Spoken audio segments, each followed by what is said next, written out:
Namaste. Good morning, good afternoon, good evening, wherever you may be across the planet, around the world. My name is Gregg Prescott from in5d.com, and you're tuned into another Spirit Chat where I'll be opening up the room here shortly.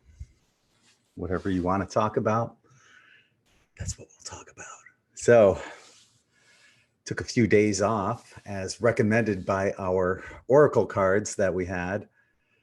I just needed to get some rest. So I ended up going to the beach, did several walks of gratitude, played some bocce, played some guitar, just relaxed and grounded. But I still managed to work.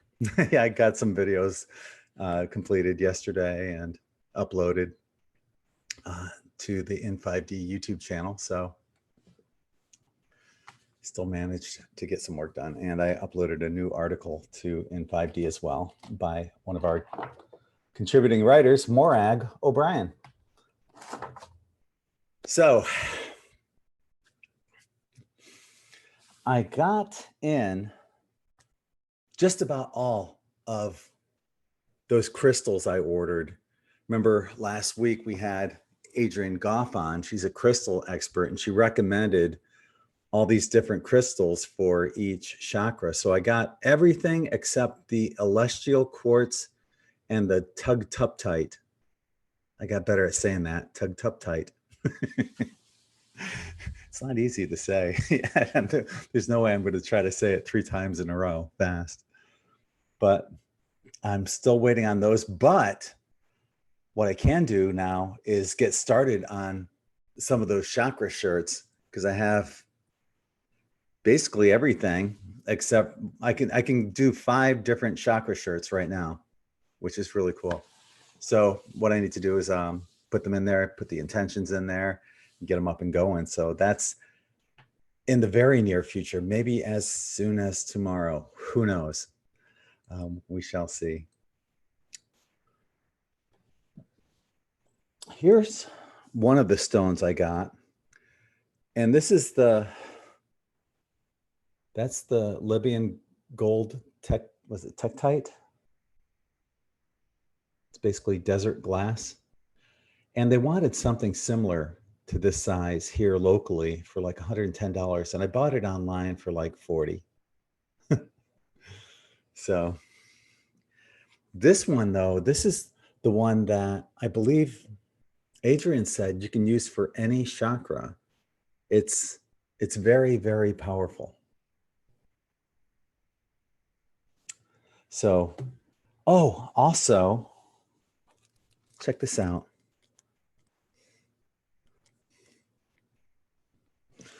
They gave me this free gift. I believe it's called Lowlight. Maybe that's Iolite. I don't know. I'm not sure. I was looking it up though, because I wasn't familiar with what this stone does. I'm guessing that's Iolite. Iolite. And I was looking it up because, like I said, I didn't know anything about this stone. And it's called the Shaman's Stone. And it gives you future psychic visions. It activates your third eye. You get prophetic dreams with it. And all this stuff, it's been going on with me anyway. Enhanced intuition, and it's excellent for meditation and astral travel. But it's a really, really powerful stone. So obviously you don't even need that large of one. And here it is right here. It's just tiny, tiny little thing. But I thought, wow, that was such a cool gift, a free gift to give me from ordering from this one particular website. And there's the website right there. But that was really cool.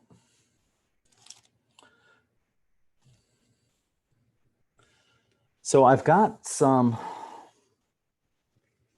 cards. Actually, earlier today, I did a tarot card reading on myself because I was like curious what's going on. So my first card was the Four of Pentacles reversed. And that basically is a good, if you're going to have a card reverse, that's a good one to have reverse, because that stands for new opportunities and a fresh start. So I'm thinking maybe that had something to do with my last relationship. And that's a good thing for her as well, you know, because it's a new opportunity for her as well as myself, and a fresh start for both of us. So, you know, to her and myself, yay. The next one I had was the Eight of Swords. And that was the past. This is the present. And this one, you can see she's blindfolded, her hands are tied. And there's probably a feeling of being trapped in this card. So this one kind of, you know, I've been talking about what's been going on Facebook and YouTube, you know, being censored and shadow banned. I think that's what that is.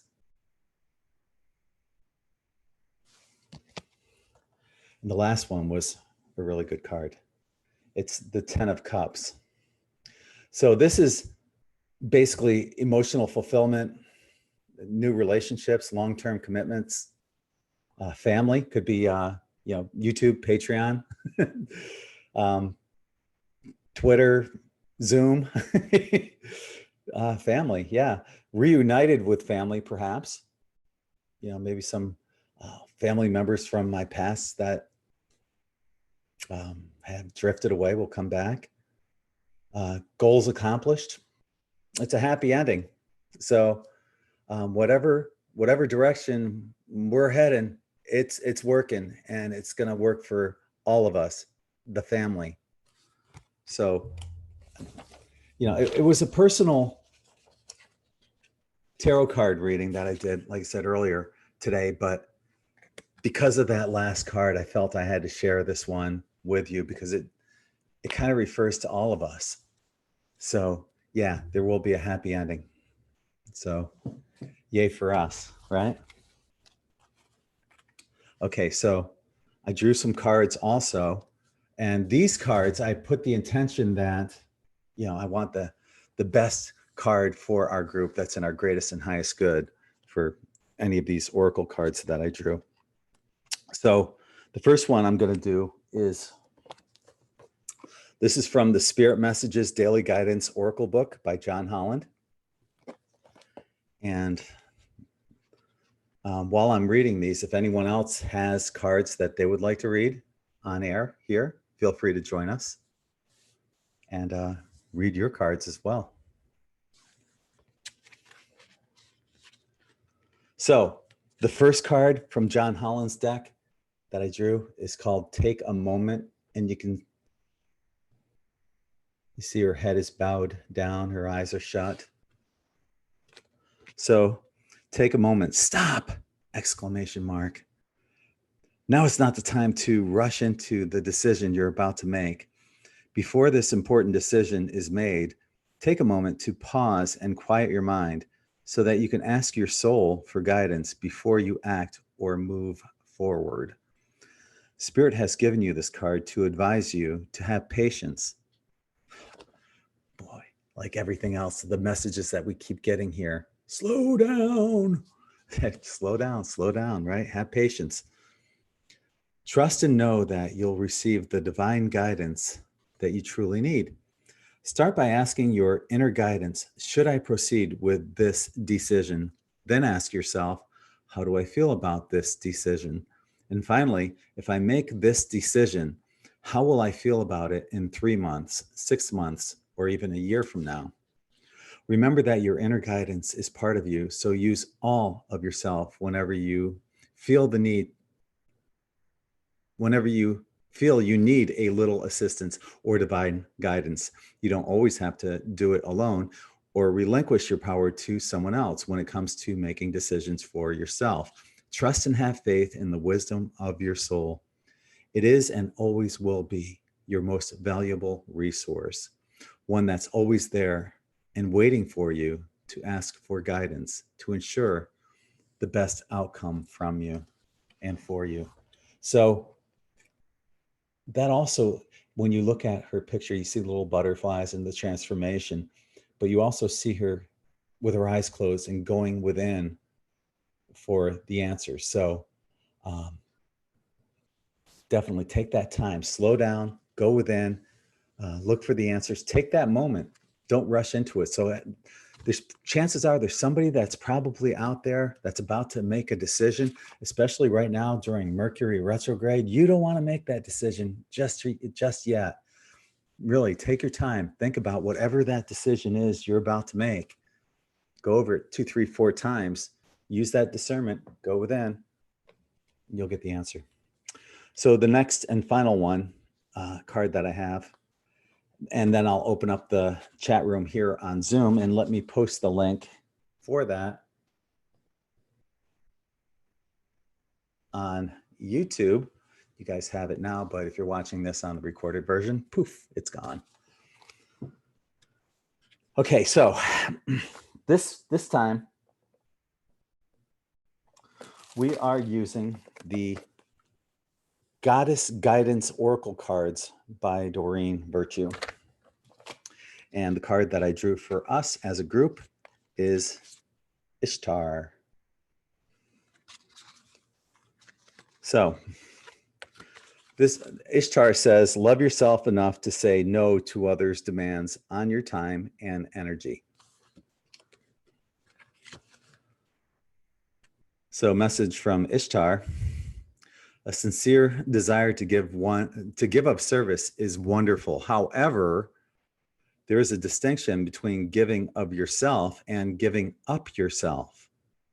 If you feel tired, guilty, or resentful while helping others, then you're not truly helping them, are you? You're injecting poisonous energies into the relationship, and then no one benefits. Step back and reassess the situation.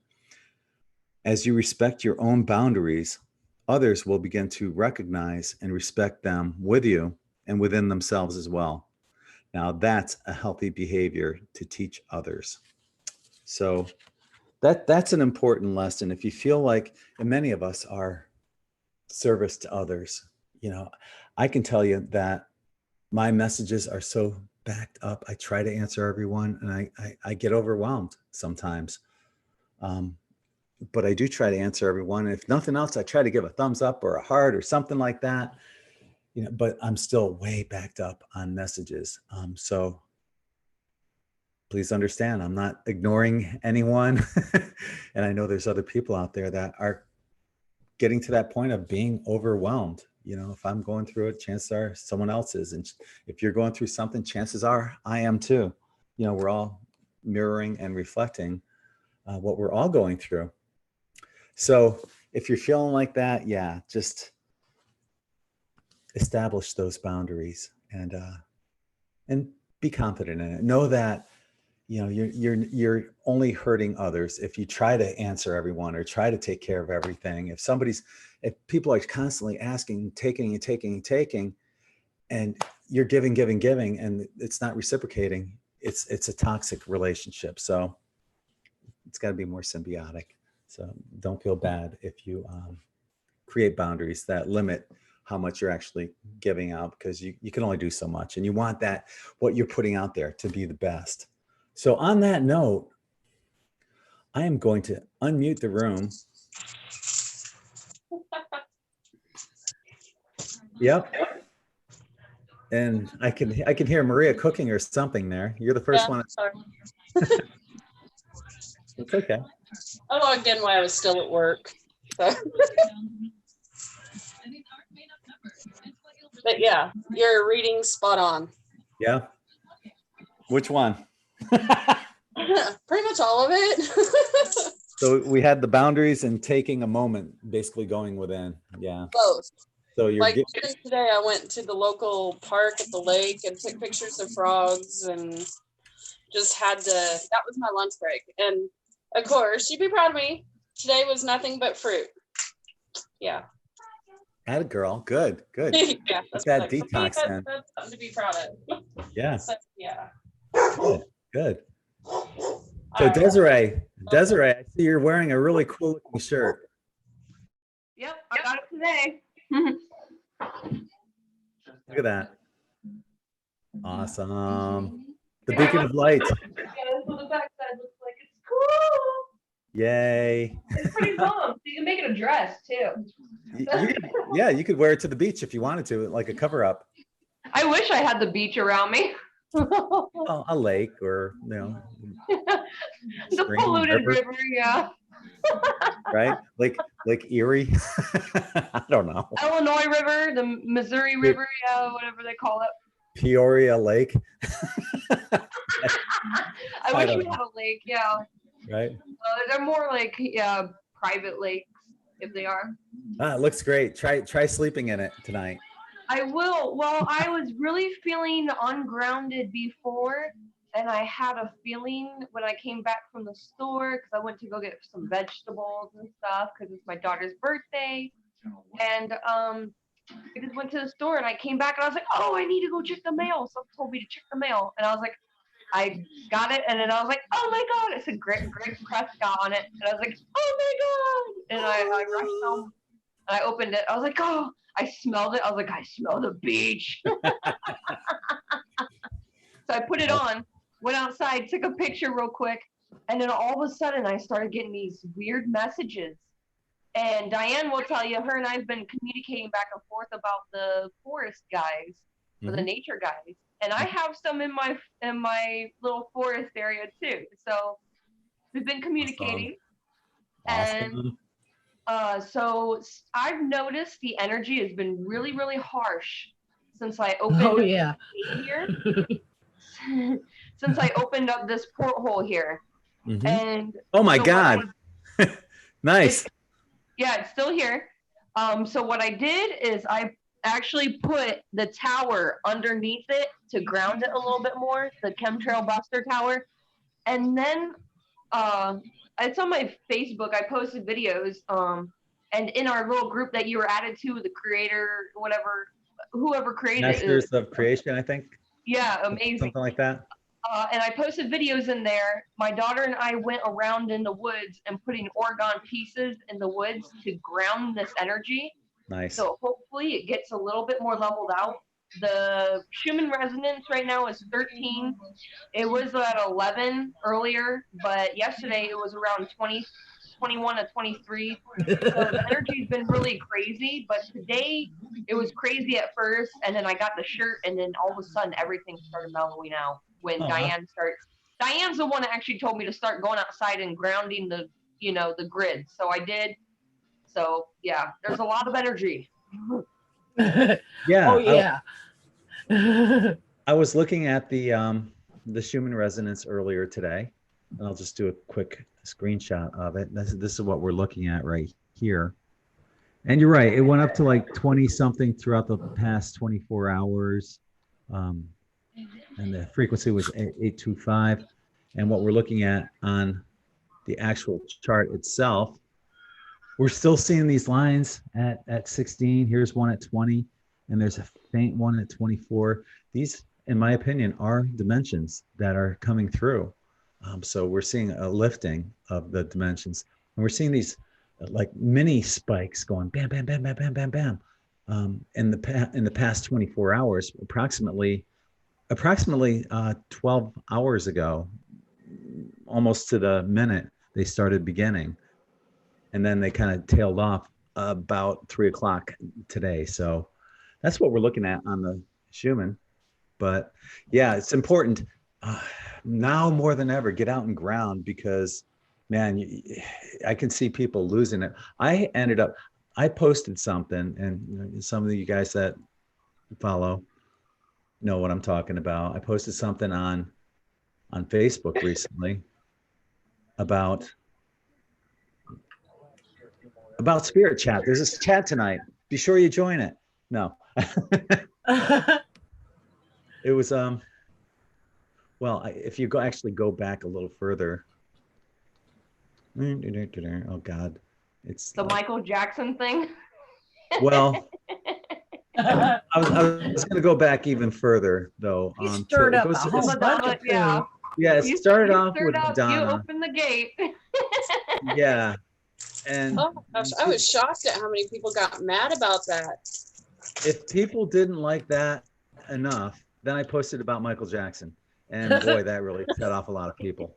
And then I went on and I did a little bit more research, and I found these pictures that clearly show, as much as you want to love him, and as much as he might have tried at the end to do the right thing, he was not doing the right thing. I mean, here's him emulating Baphomet again right here.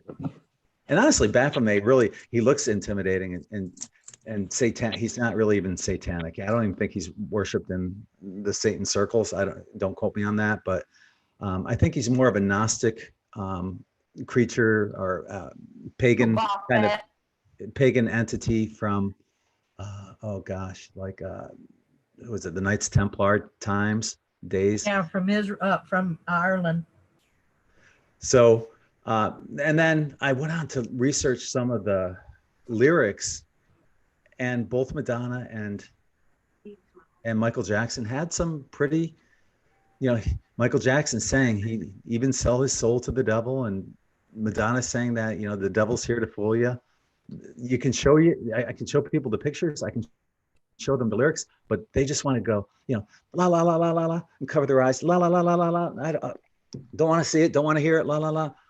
But what's happening is real, and it's right in front of our eyes. It's being exposed. And, this is why a lot of people are turning away from the music industry. If you look at any of their award shows that they've had, the Grammys or whatever, and the same thing goes for Hollywood, it's basically a ritual that's going on. You look at what they're dressing, the colors that they're wearing, a lot of reds, blue and black, and so on and so forth.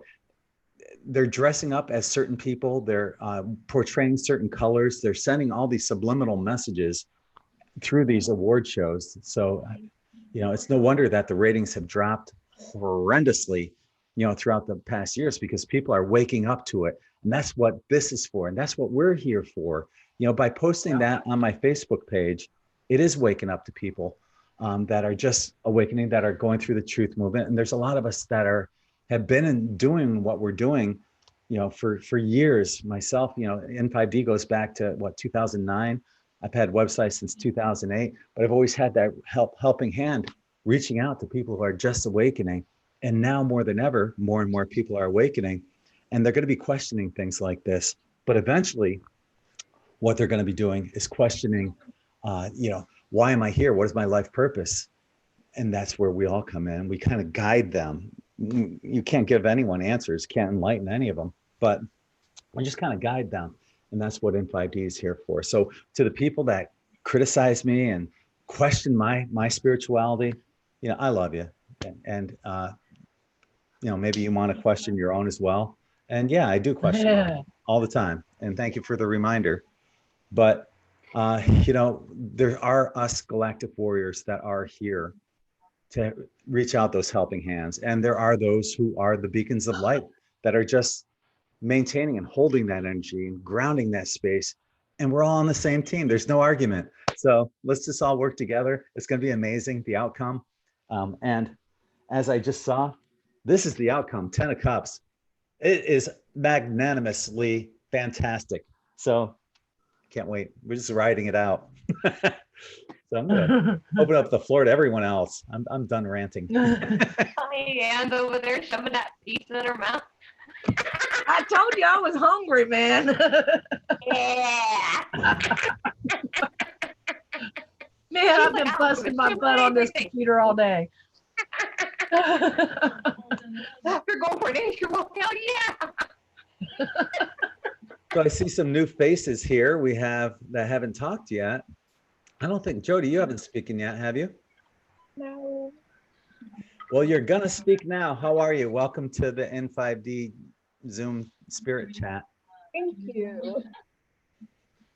I've been following you for a couple of years now, but I just finally started learning how to work the computer more, and I joined your Patreon. And yay. Thank you. Welcome to our N5D family all over the place here. We're Patreon, YouTube, Zoom. Thank you. What led to your awakening? Actually, on my exact 40th birthday, May 20th, 2011, I had this really crazy dream, and 9 years later, my life looks completely different. But you're not going to tell us that dream? Come on now. Come on. It was just a really long dream. I mean, I'm even figuring out some of it now, but basically, you can say I got born and raised in a very religious Christian background. I don't want to say it because I don't want to bash them, because they gave me a really good base to start out with. But my kids left it. You know, my kids are older. When they got older, teenagers, they left. My twin sister's kids left, and then my twin sister left the church, and it was hard. Our whole family, I mean, we go back from, our whole family was in this religion. And so in 1 year, I had that dream. It took another 4 years after that dream. Wait. You're going around. Stop. What was that dream? I basically got if for a lack of a better word, talk to my higher self. And I told myself that everything that I had been taught was not true. And I was able to interact and ask questions, and I asked a bunch of them. And I was sad, I was mad, every emotion. And I started asking questions when I woke up. Literally woke up from my dream. You know, we have been lied and deceived for so long in so many different ways. Everything's upside down and backwards. And you're not alone. Many of us didn't leave. We ran from religion. I sprinted. I like religion. I think truth is perspective, though, because what it was it just wasn't my truth. So I don't think Right. half my family is still in this religion. That's their truth. Mm-hmm. Just not mine. And No, what happened in that process of me literally asking questions, I got told that my truth was literally the devil trying to break up my marriage, and ultimately it did. I lost everything. I lost, for having questions, I lost my whole entire belief system, my marriage. And like I said, 9 years later from the dream, I'm here. You're going to gain so much more in the end, you know, Bless you, sister. from your awakening. You are definitely not I was alone. You watching have some of you your have family videos here. earlier, and I couldn't stop crying. I don't know which one I was watching, but it was just from a few days ago that you had posted, and somebody had said just so many things that you were sharing, and I just was crying while I was watching your videos today, because I felt crazy. I have felt crazy for 9 years, and it's so wonderful to hear people saying exactly the stuff I've had in dreams, the stuff I've had in downloads, and so I just want to tell you thank you for bringing all these people together, because I really, it's made a difference. People like me who stay in the background and don't talk, but have followed you, it makes a big difference that we don't feel so crazy. You're never alone, and this isn't that hard to do. When you're coming on here and you're talking with family, this isn't that hard, honestly. It's a little scary. But once you finally got, you know, hello out of the way and you started talking, it's not that bad right now, though, is it? No. No, it's pretty easy, I think.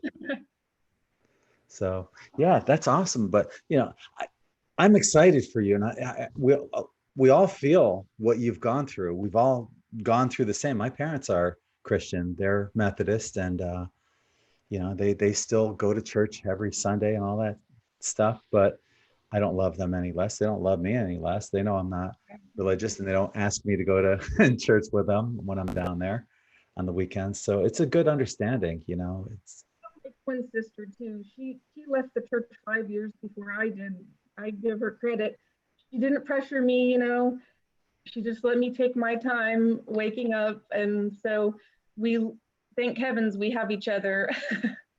You know, when I denounced religion, I felt the weight of the world lift off of my shoulders. Honestly, I didn't feel that guilt that they want you to feel over religion. And I know, had the opposite effect. My whole world crashed down. But I was taught, and I believed at the time that like I was literally going to hell. And so it was the hardest decision I ever made to leave my church. you've seen that video though since then, probably, about this Catholic bishop who says that hell was created by the church. I've seen that. It's man-made, yeah, that there really is no hell. And you know, and that's kind of like the point of what I was getting across with these the insight that I put out on my Facebook page about Michael Jackson and Madonna. It's not as much about the Satanism as it is about the energy vibration of what the music industry in Hollywood is pushing onto us, trying to keep our energy vibrations down. I don't think anyone's going to hell. I don't, like I said, like the Catholic bishop said, I don't think it exists either, but it's about keeping that energetic frequency down. And they're doing a darn good job. If you look at like whatever Hollywood's putting out there right now, it's crap. It's all fear related. It's death, it's war, it's violence. You know, probably 90% of everything Hollywood puts out has those themes to it, keeping that energetic vibration down. If you look at the lyrics on many of the top musicians, I don't even know if you can call them that anymore, but you know, the lyrics and are pretty bad. The music is dissonant. So, you know, it's all about energy vibration. And we're in this point of time right now where we're raising each other's vibrations. We're doing the exact opposite of what they want us to do, and they're not happy about it. But that's why we're doing what we do. Fear has a lot to do with it. In fact, the dreams that I've had, I've literally had to go through like a little gauntlet of fear, and then I get shown the message. And so I think it is just getting fear out of each of our own paths, our own journey, and then we do find the courage to wake up after that. Mm-hmm. Now, what I've found, and probably others have as well, is that once you get rid of that fear, and you can clear out your body, and you do all that inner shadow work and stuff like that, your dreams will become prophetic because your subconscious has nothing left to work on. And so it's like, okay, well, here's the future. That's exactly what has happened to me. I have probably in the last 2 years have 20 notebooks full of stuff that I was so sad and devastated when all of that happened. Like I said, it took me 5 years to get out of the church. I live heaven on earth today. You can't even recognize my life from what it was. And it was because I took that. It felt like I was jumping off of a cliff into some sharks for sure, but I grew wings and became a mermaid. Yay, outstanding. Just curious too, I have a friend, her name's Skylar Menard. Are you guys related at all? No, okay. It's my new husband's last name. My maiden name is Price. Okay, all right. So, well, I'm so proud of you for having the courage to come on here and showing everybody that's in YouTube watching right now, that's perhaps nervous about coming on, that it's not that bad. You can do it. You can come on and talk. So thank you for joining us and sharing your word, and feel free to jump in at any time in our conversation. Thank you. Thank you for everybody else who did it. That's why I got the courage to do it. Awesome. Well, yeah. Jody, you're not alone when you say that you're afraid to leave church because of like prophetic dreams or certain dreams that you had. I left church because I went to a church one time, and I went up to the pastor and I was like, hey, I've been having this dream occurrence since I was 10 or 11 years old, and I keep seeing bombs.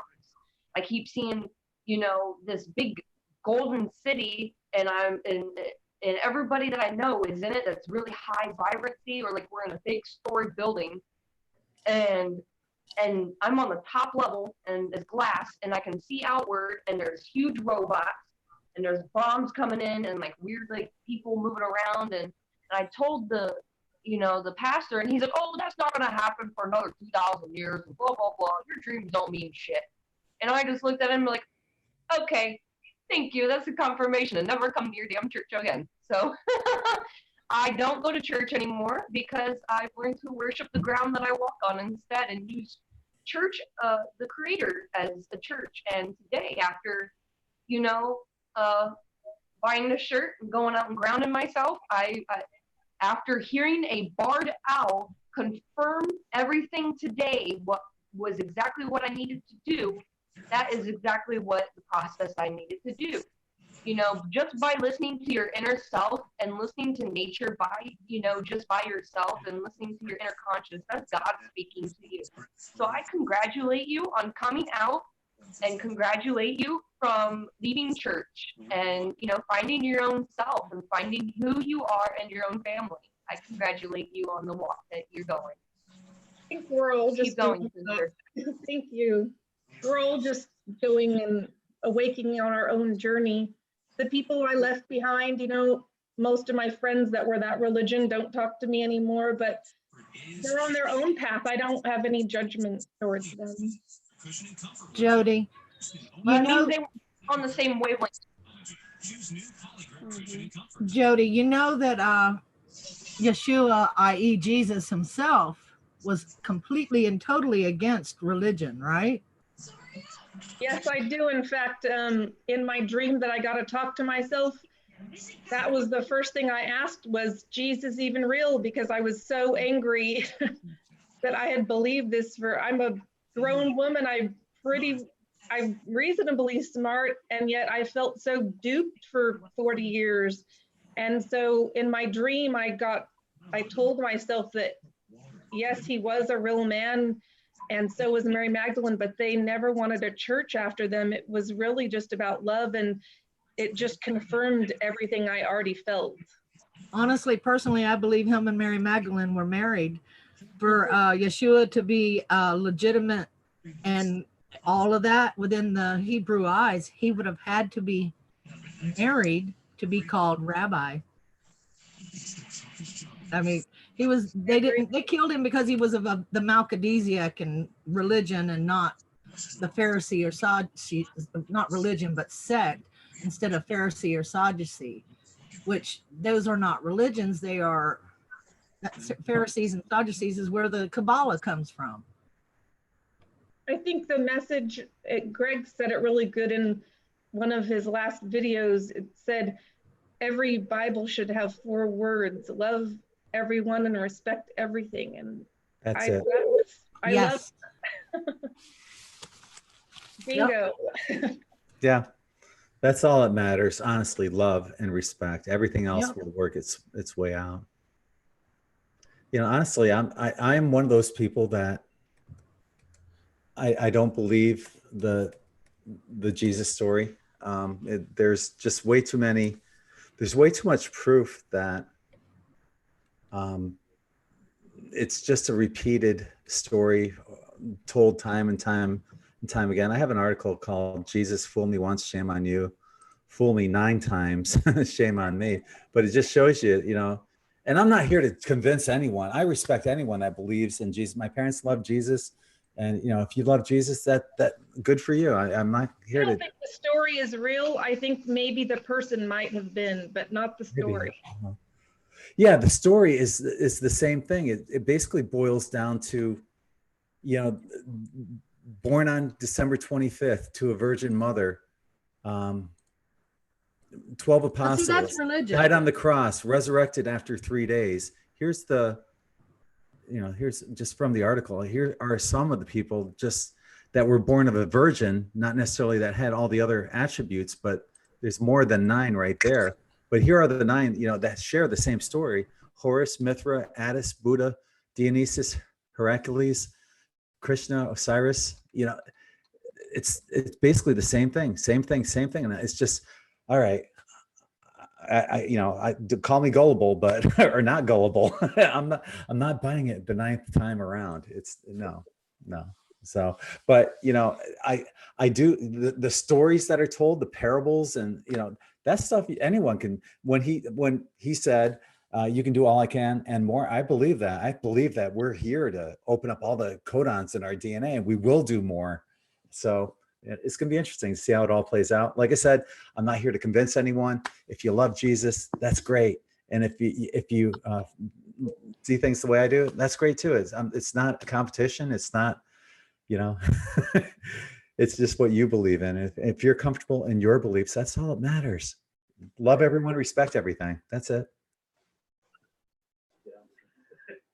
It's just what you believe in. Uh-oh, Dawn's got some background going on there. Dawn, when you come on here, you have to mute YouTube, okay?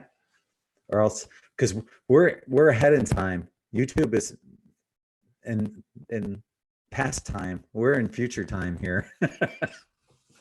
So when you guys join on Zoom, there will be a differential between Zoom and YouTube. YouTube will be lagging probably about 5-10 seconds.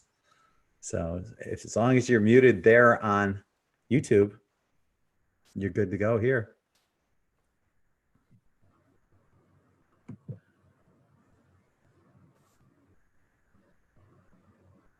Dang, I keep getting kicked off. I have not fixed this computer yet. Oops, I'm not muted either. That's You're so cute, Diane. fix that darn computer. Sorry about that, guys. I'm so frustrated by this computer right now. You would think I don't know a thing about computers. That's how I worked it. Send Yes, it love. Just send your computer love. it's your fault, girl. You and that. I opened up a porthole.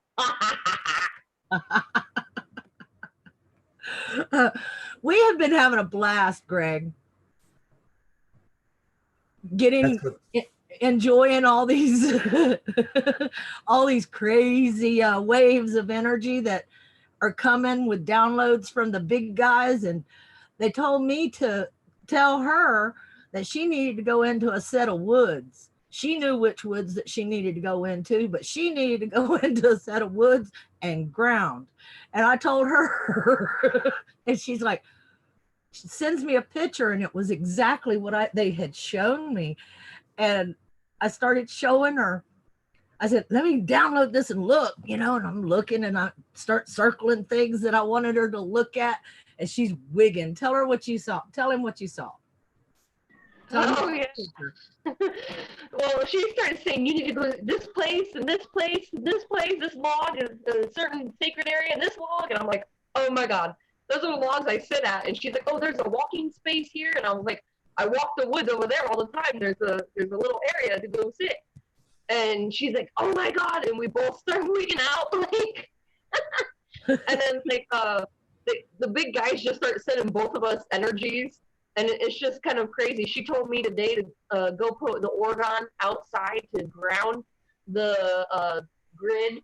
So I grounded the grid a little bit more. And the energy feels really soft right now. It feels really soft. It feels giggly and happy right now. Yeah. So, but earlier today, it was not. It was like, She froze. She grounded the grid.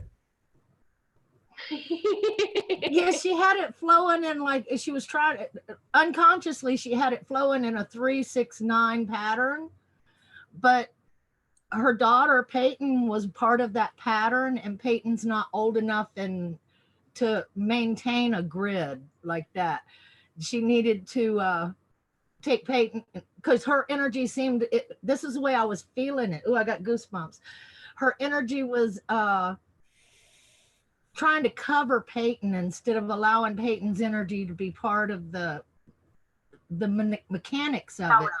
Mama was trying to keep her out of the mechanics instinctively. Protecting, yeah. Trying to cover Peyton instead of allowing Peyton. She needed that third grid. I mean that 3 to take. Yeah, and my daughter's birthday's today, so go figure. Aw. Happy birthday! Yay! Happy day of incarnation, as I call it. Oh, today's Yeah, she Peyton's turned 5. birthday? Yeah, Peyton. So it's 3. So when you're saying 3, the energy comes in today. And when we did that grid to ground. Look at him. Hi, Peyton. Happy day of incarnation. Happy birthday. Happy birthday, baby. Happy birthday. Yeah, so Are she's you in the grid area, so she's been Say happy grounding the birthday, area. So Happy birthday. What superhero is she? What Owlet. superhero are you? Owlet. I just say that. Happy birthday. Thank you. Thank you. You're welcome. So she's 3 today, Little huh? one, we got special turkey. So she's 3 today? She's 5 today, so 5.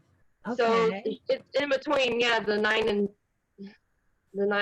3 and 6. So she's 9, 3, 6, 9. So which equal 5 and 3 equals 8. So What superhero did she say she is? Owlet from Max or PJ Masks. See, I am so lost. I never heard of that one. I'm sorry. Yeah, It's a new kid show. Yeah, it's a new kid show, and it's like these 3 kids that are going to grade school, and then they become these superheroes at night. So then there's 3 bad people that it doesn't make sense to me, but Okay. All right. superheroes out on a night, yeah. Is there Romeo, little girl, and Night Ninja? I think if I were to be a superhero, I'd probably be my superpower would be introvertedness, and I'd just be like in the background somewhere fighting crime, unseen by everyone. So you're a ninja. All ninjas are introverted. They hide in the dark. Right? Right. Yeah. I have a Night Ninja.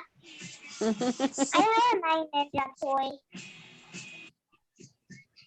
So I see. Question for everybody. Oh, sorry. Go play, baby.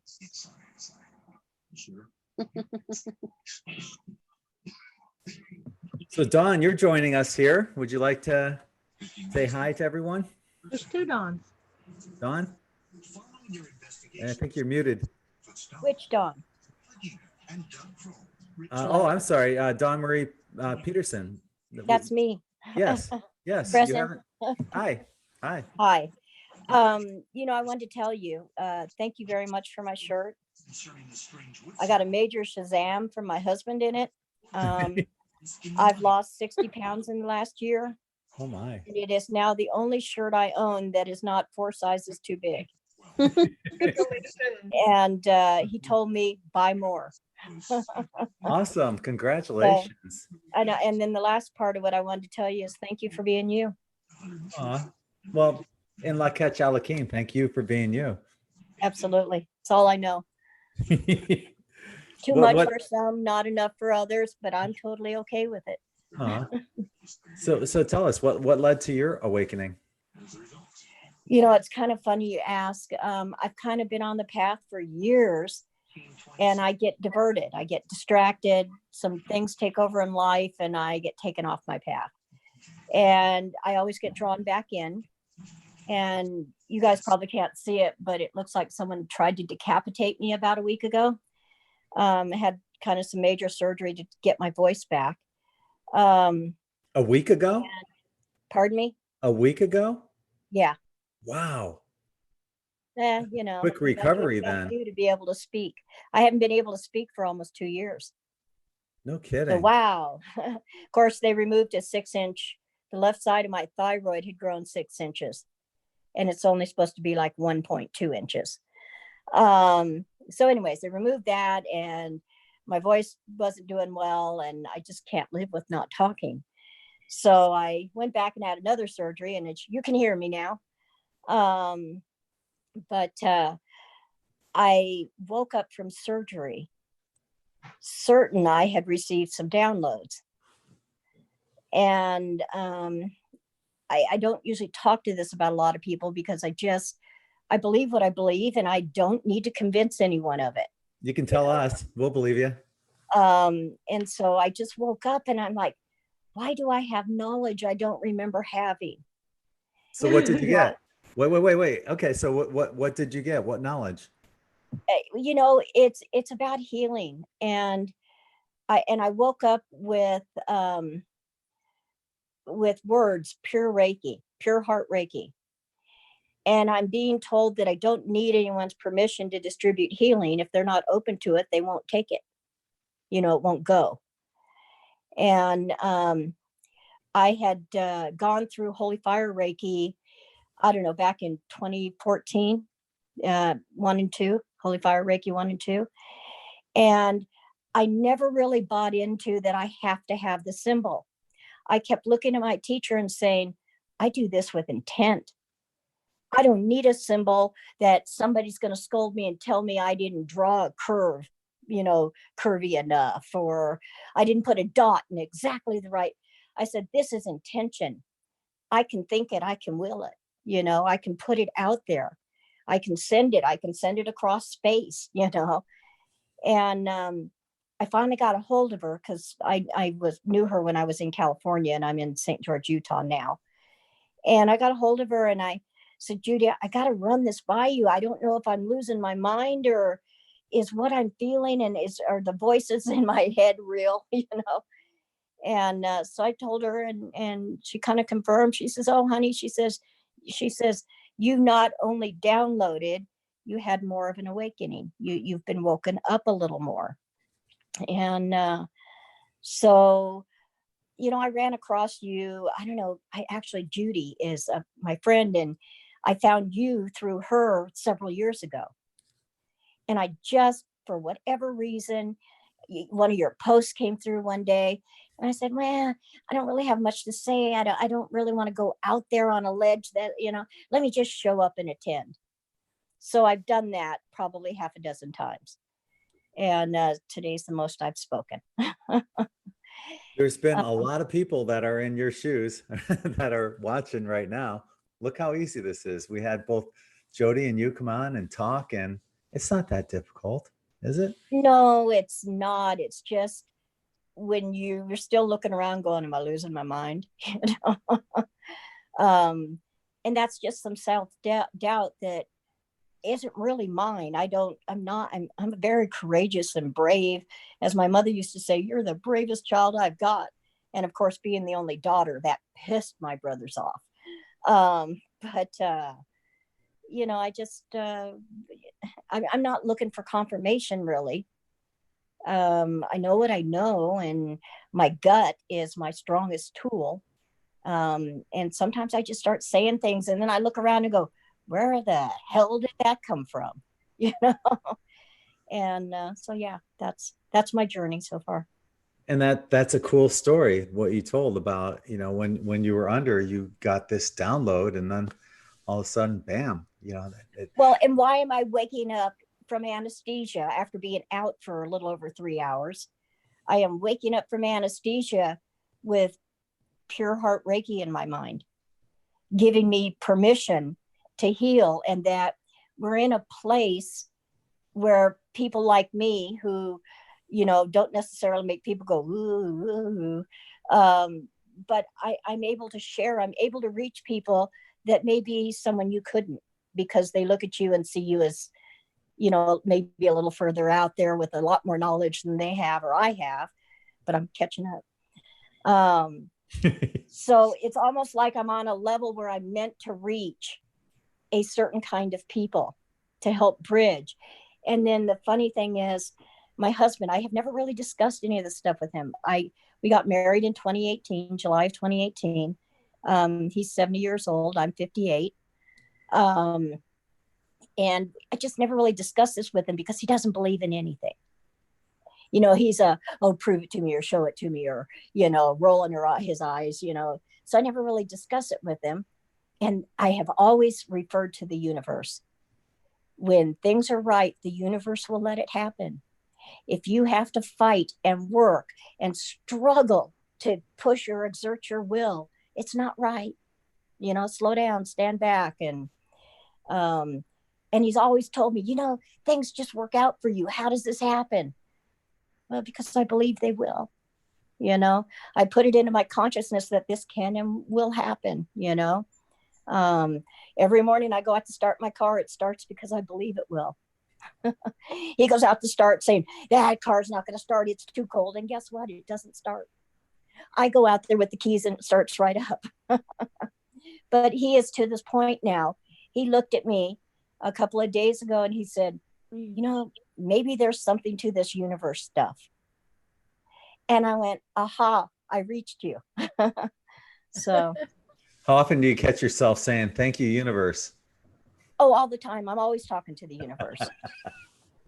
And I like the term the universe better because I don't want to get caught up in anybody's religion, their personal belief system. You know, the universe is an all-encompassing, and whatever you think of a supreme being or a creator of the world, when I say the universe, it allows them to maintain that thought and still hear me. Mm-hmm. I agree with you. Creator, source, universe, basically the same thing as far as I'm concerned. You know, they're all trying to do the same thing to the same entity or whatever. And they just don't know it. And there's more than one way to skin a cat. Ask every cat skinner. Isn't that a horrible phrase? I know exactly what you mean, but I don't want to skin a cat. Well, no, and I don't either, but you know, it's kind of more of a visual. I know. Yeah, just teasing but, so, you know, everybody goes about it differently. And for whatever reason, things have shifted enough that I'm being called to action to reach a certain kind of people that only I can reach, or with my, you know, my process. So here I am. Do it. Congratulations. And thank you for coming on and sharing your story. Well, thank you for listening. Our pleasure. And I see we have another Dawn here, Dawn Davis. We have 3 Dawns. Hi, Dawn. Are Davis. we all Leos? I don't know. I am. All right, you got to unmute yourself, Dawn. I see the lips moving. You're muted. Yeah, the lips are moving, but nobody's speaking, right? There you go. Hi, Hey. everyone. Hi. Thanks for joining us. Well, thanks. I'm very new to Zoom, and I don't know what I'm doing, but it's nice to see everybody and all the Dawns in here. That I just saw that. I'm like, wow, there's a lot of Dawns in here. A new dawn rising. Hey, well, I always say a day without Dawn's like a day without sunshine. Right. No day starts without us. Yeah. So it wasn't that hard to get on here and to talk, is it? No, I like to chat anyway, but just this technology, I'm old school. I just got on Zoom like 2 days ago with a girlfriend of mine. So it's kind of funny now that here there's an opportunity to do this. So I've had just a lot of synchronicities and things just kind of fall in my lap recently. And I mean, my awakening has been quite an experience, and I too feel like I'm losing my mind. So What led to your awakening? well, it was about a year ago this time. It started with a physical for me. I mean, I've lost like 60 pounds in the last year, not even trying. I have like adrenal stuff going on, but so it all started physical, and it's just I went out to Arizona for a bit in April, and that was quite an experience out there. I was right in the belly of the superstitions, and it was amazing. Spirits were, it's a long story, but I lived in Southern California back in the late 80s, and that's when I got introduced to metaphysical. And then I moved back to Minnesota, where I live now, and I went to sleep for 30 years. So I think everything that's been going on in the last few years, you know, just the last 3 years, just really seeing what's going on in this world, and what's just, it's like everything is changing, not just one thing, but everything's changing all at once. And I'm just trying to acclimate to that, or maybe it's moving into that higher self. And you know, my spirit, finally I can listen to my spirit now, if that makes sense. I mean, spirit's always been there, but you know, when you're asleep, you don't really tap into that energy. And it's like just last week, I had this urge to go get crystals and start healing my chakras. And so, yeah, I'm just trying to listen to what I'm being guided to do. That's interesting that you awoken in the 80s, but then you went back asleep. Because I Right. always thought once you went down the rabbit hole, you can't go back out, but you did. I did. Why would you want to? Well, what did I want to do back then? Why? Or Why would you want to go leave the rabbit hole? Once you go down and know what you know, and then go back to regular society, how can you live a regular life? well, I don't think I lived a regular life, you know.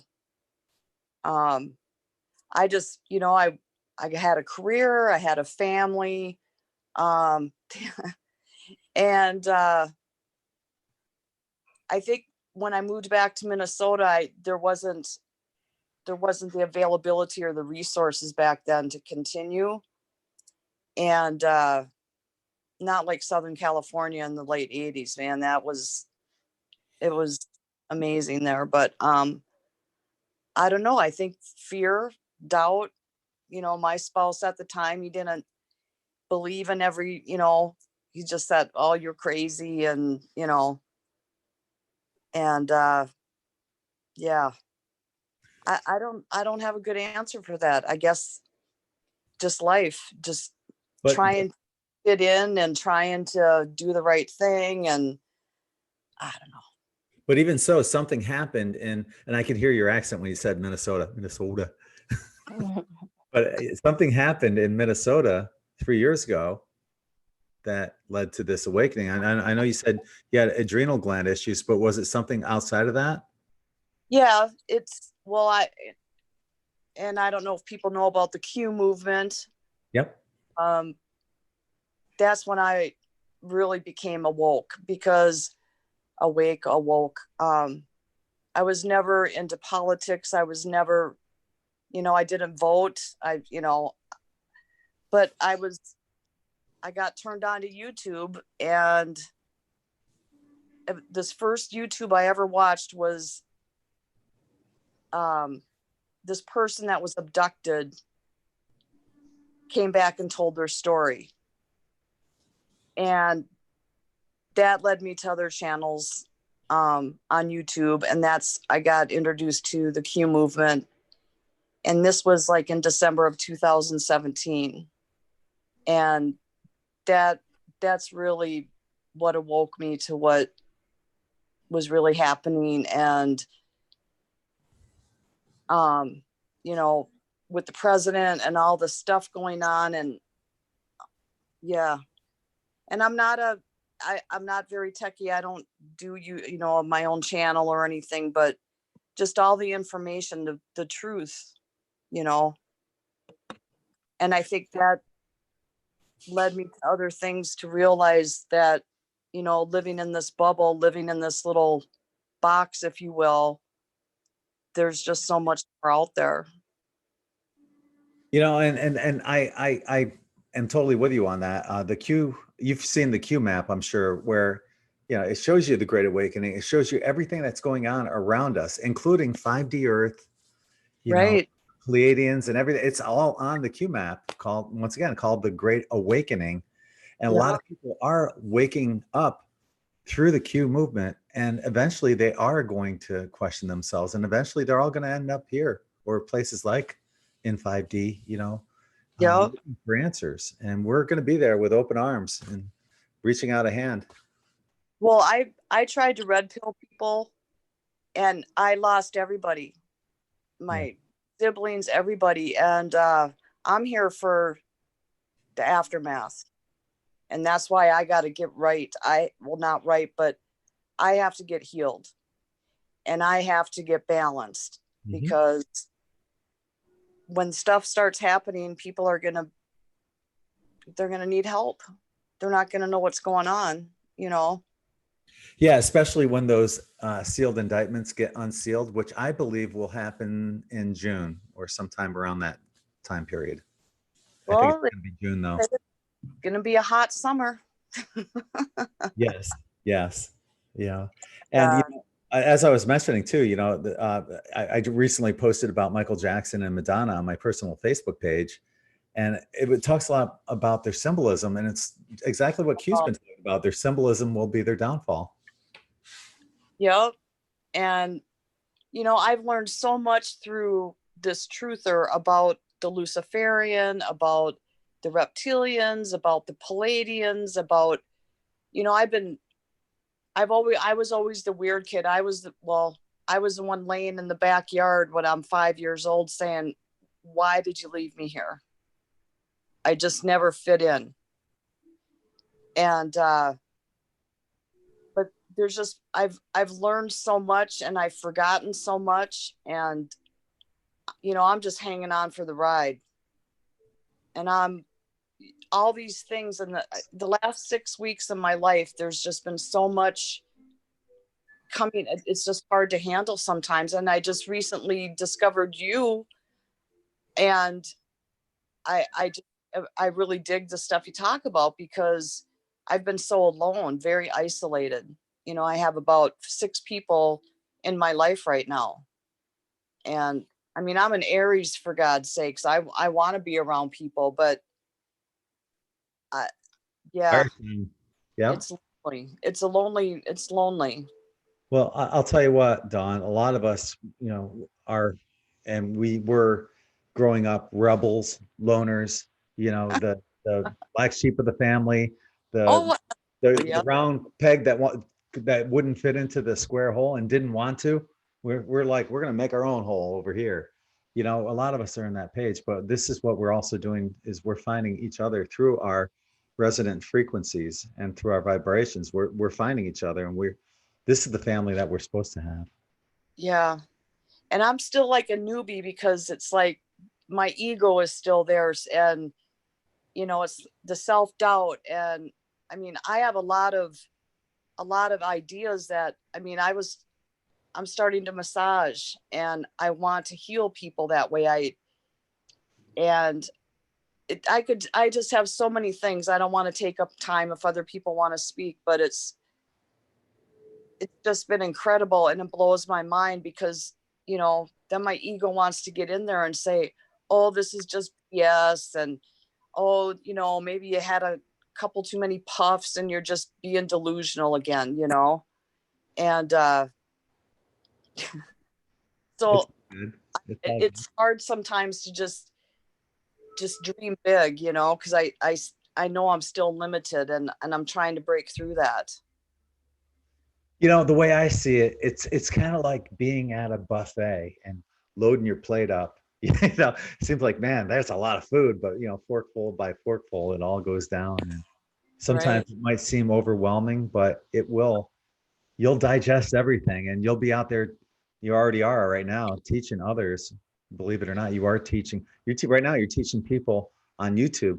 Look, she did it. She's new to this, basically. And she's up there talking and speaking her truth. I can do that too. Yeah. I mean, and I think that's what we've been so conditioned, you know, don't say how you feel because of fear of how someone's going to judge you, or, you know, and at this point, you know, I don't like to be vulnerable. That's one of my things but I have to be vulnerable to allow guidance and help from others. I can't do this alone.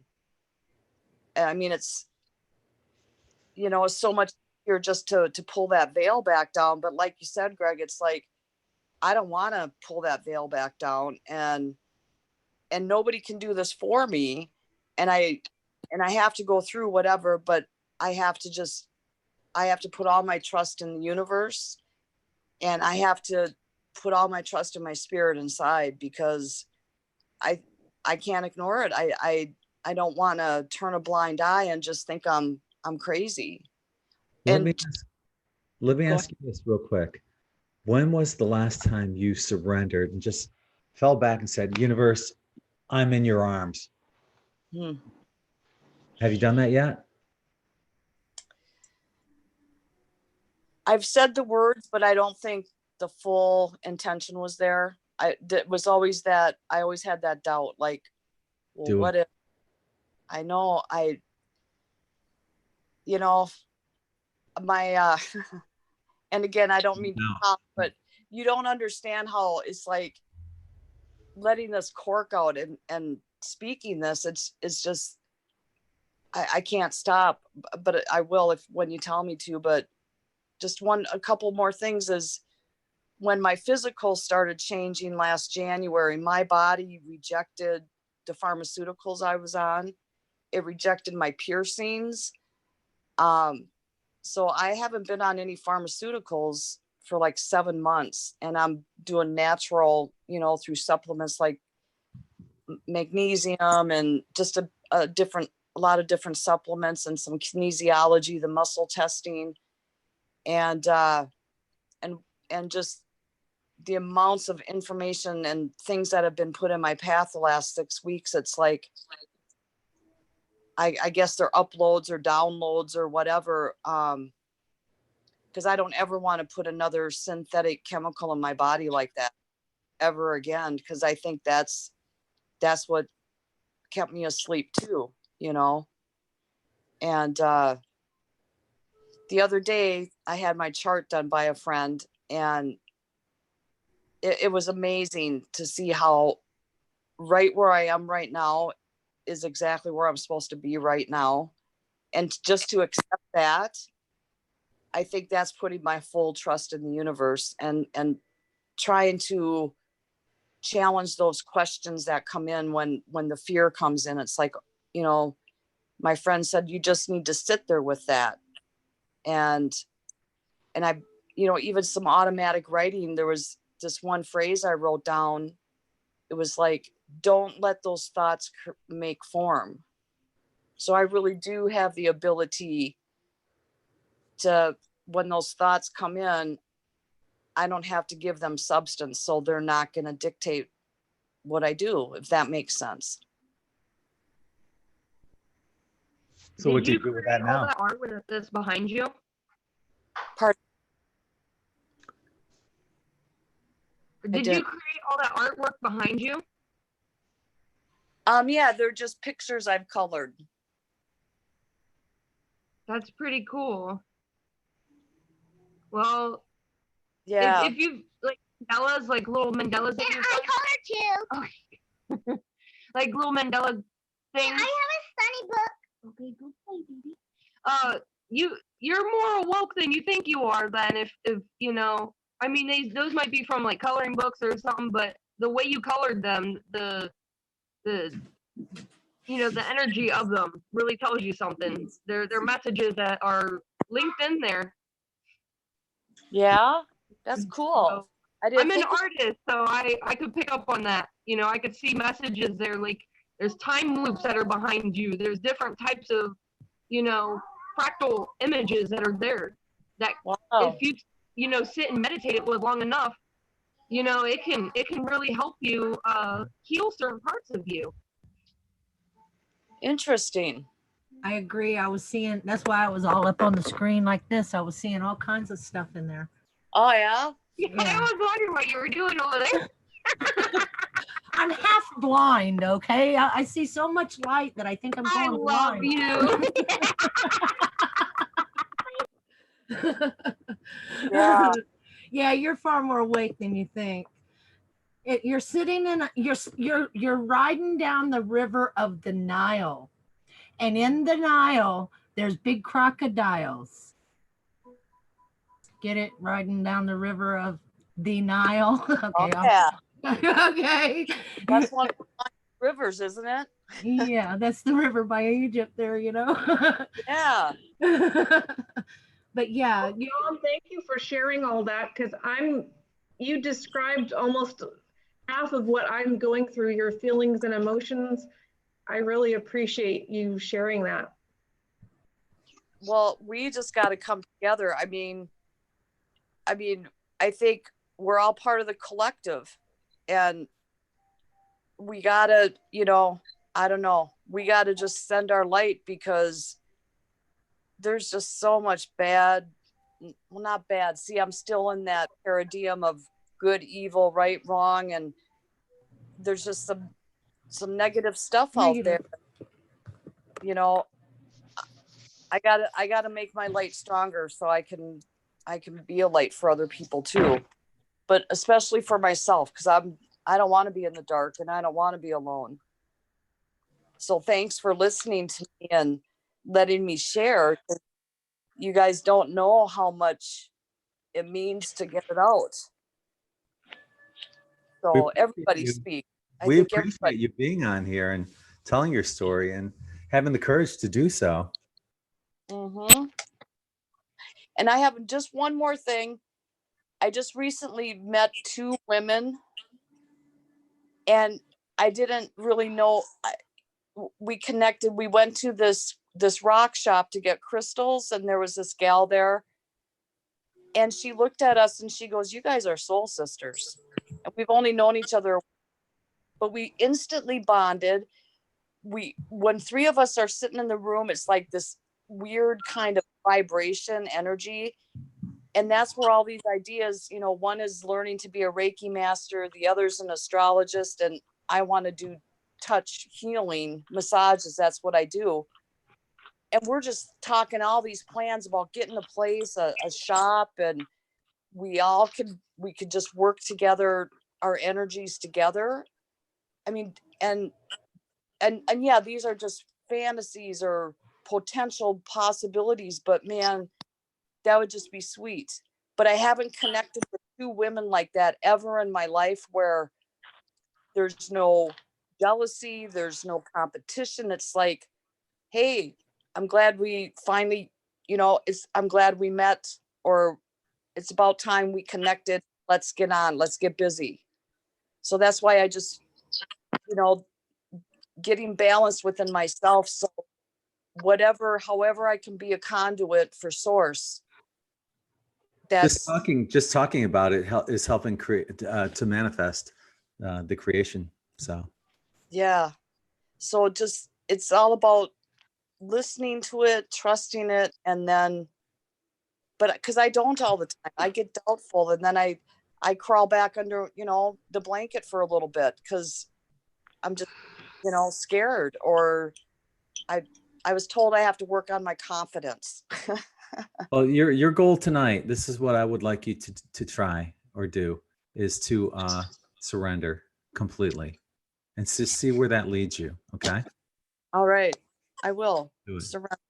Do it. Thank you. My pleasure. I'm looking around. I'm looking at YouTube right now. There's 1, 2, 3, 4, 5, 6, 7. There's 8 people on here on our Brady Bunch screen, and they're all women except me. So there's like where are all the other men here? Complaining. I am not complaining. Trust me. This is yeah, Matthew's here, Rob's here. Well, on the screen, Gary's here now. On YouTube, you can't see that. All you see is Oh the yeah, divine with their goddesses. videos, yeah. You see the divine goddesses and me. So actually, this is kind of like our typical conferences that I have for N5D.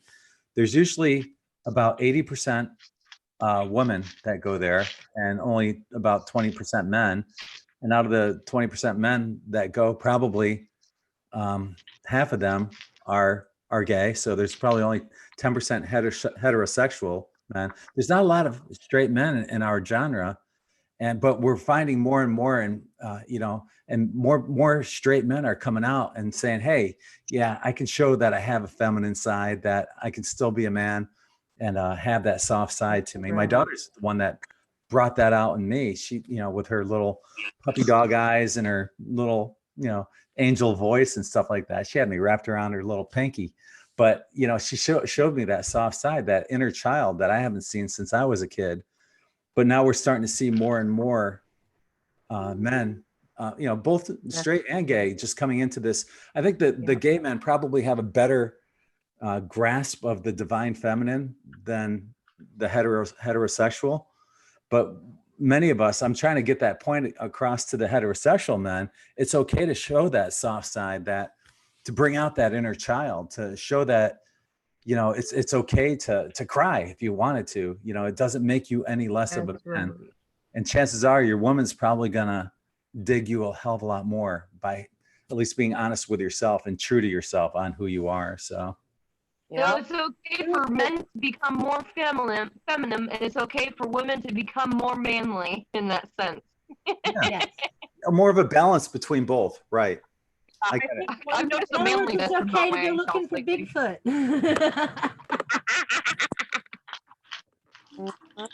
Too that I've noticed, even if the men aren't on board fully, like my husband hasn't, he listens to everything I go through because, like I said, I feel like I go crazy. I get downloads and dreams all the time. But what I have found with the people that I've met up with or been connected with is their husbands are providing a safe place to awaken. And that's what my husband has done for me. He has provided a safe place for me to awaken. Oh, that's awesome. That's Yeah. beautiful. That's support. That's awesome. And it's needed. Yeah. Diane, I sent you a message. I sent you a chat message. Please look.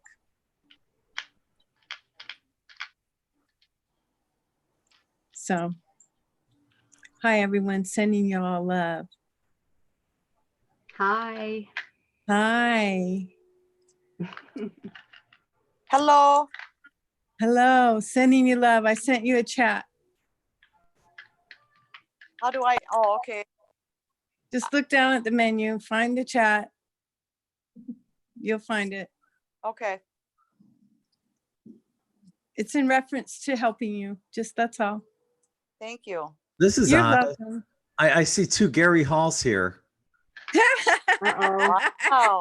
One is Uh-oh. Well, oh my It's God. got cloned. Is that the welcome I get from my star family? Wow. there's two of you. He's been cloned. You're cloned, You guys yeah. have been talking about me, huh? No, I had some Mercury retrograde issues. It just took me, I mean, I didn't even see this chat was on because I've been doing my own thing today, just kind of, you know, enjoying myself. And then I sit down and tried to log in, and for like the last 30 minutes, I've, you know, it wanted me to download upgrades and do this and do that. I just finally said, okay, I'm just going to try to go straight to, you know, the I'm going to internet remove instead of- that one. I'm going to remove that one. Hopefully I don't remove you, but here we go. Well, we'll see. If you do, I'll come back. No, we're good. We're good. Okay. No, I Anyway, didn't. no, it's just, it's amazing that I was just looking at something today. Well, anyway, I finally figured out a way to show you guys my happy place.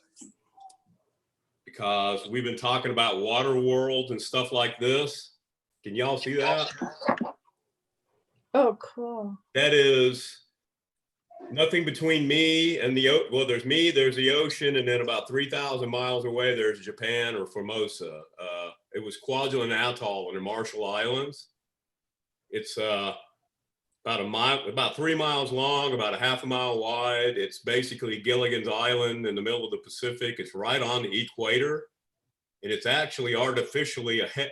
They changed the international date line to have it on the same day as the US, because what it actually is a missile test range where our government launches like ICBMs and stuff. But anyway, while you're there, it's summer year round. There's only 2 seasons, wet season and dry season. And I got to live there for like 3 years. And all my life, I've been dreaming of oceans and seas and palm trees. And anyway, there's my favorite. There's the place. There's the palm trees. There's me sitting there. And the cool thing is it's, you know, on moonlit nights when the moon was just on the horizon, I would go and sit on that bench, and it would be like a silver highway, the moonlight right straight to me. It was like a highway to the moon. And Are you going back there? well, unfortunately, you can't just go. You have to have it's a government facility. So you can either pass through going someplace else, because it's the Republic of the Marshall Islands. They are a free and independent people, but they rent this island to us. So anyway, I want to go back, but I mean, I remember now what I've been dreaming. I've been saying I can't remember my dreams. I remember just about every night. on my bicycle or I'm sailing, because I learned how to sail when I was out there. And all of this Aquarius water world stuff is just speaking, you know, directly to my heart. And also, again, many thanks, much love to everybody, cause I mean, the other night, that little, actually Desiree, the reading you did for me just kind of blew everything wide open. And ever since then, you know, Desiree blew us all open. well, I'll tell you what, that was a very powerful night, you know, it just, wow. And it's all my life, I really have been afraid to speak my truth and to speak out, you know, and I've always been a musician, but I've been afraid to be the lead singer. You know, I always loved singing harmony. You know, to me, that was more fun. But now I realize, you know, I have this voice for a reason, and that's kind of like where I'm going with it. You know, I'm following Where'd you my get your list. shirt? Where'd you get your shirt? Yeah, this is one of Gregg's shirts. Yeah, I wonder why you've been having all these wonderful dreams. Well, guess what? I wear one every night when I go to sleep. I bought a few of them because I like them. I wear them everywhere, you know, and people are always asking me where I got my cool shirt. And I tell them, go to n5d.net, check them out, you know. And he wonders why he's dreaming, right? Oh, yeah, really, you know, well, hey guys, you know. So you guys all kind of had your download flash hit you all at once, but I realize now I've actually been kind of conscious, aware of things ever since I can remember. I mean, I remember I have memories from when I was in diapers. You know, most people don't go back that far. You know, Yeah, I do. Well, So anyway. Gary, to tell you the truth, I'm happy you're always here because you always your voice brightens up my energy. For, you know, I as all the guys that are on here, I kind of look at all you older men as like a father figure or like a older brotherly figure in a way because I've never had that in my life, and I appreciate you. Well, I mean, I kind of get it now.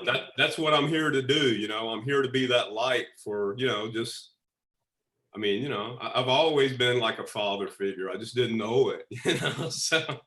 Thank you. I gotta speak on behalf of Gary too, because he's not telling you the whole story here. He sent me a message on Patreon, and he said he set an intention to lower his blood glucose while visualizing my BG dropping, blood glucose dropping like the temperatures in a thermometer, lowering back to normal. And I set out the intention to God, Source, Creator, to let go of attachment to the intention, and watched the last part of a great documentary about Apollo 11 landing on the moon and on the Smithsonian Channel. I checked my blood glucose about 2 hours after the chat, and it was after the chat ended, it was 84. I have not taken any insulin. Let me remind you guys that Gary is in the process of getting rid of diabetes. That's amazing. Well, the thing was, the miracle is that right before I did that, the chat thing, right before I sang, I checked my blood sugar because I wanted to make sure I didn't freak out during the middle of it. And I was 158.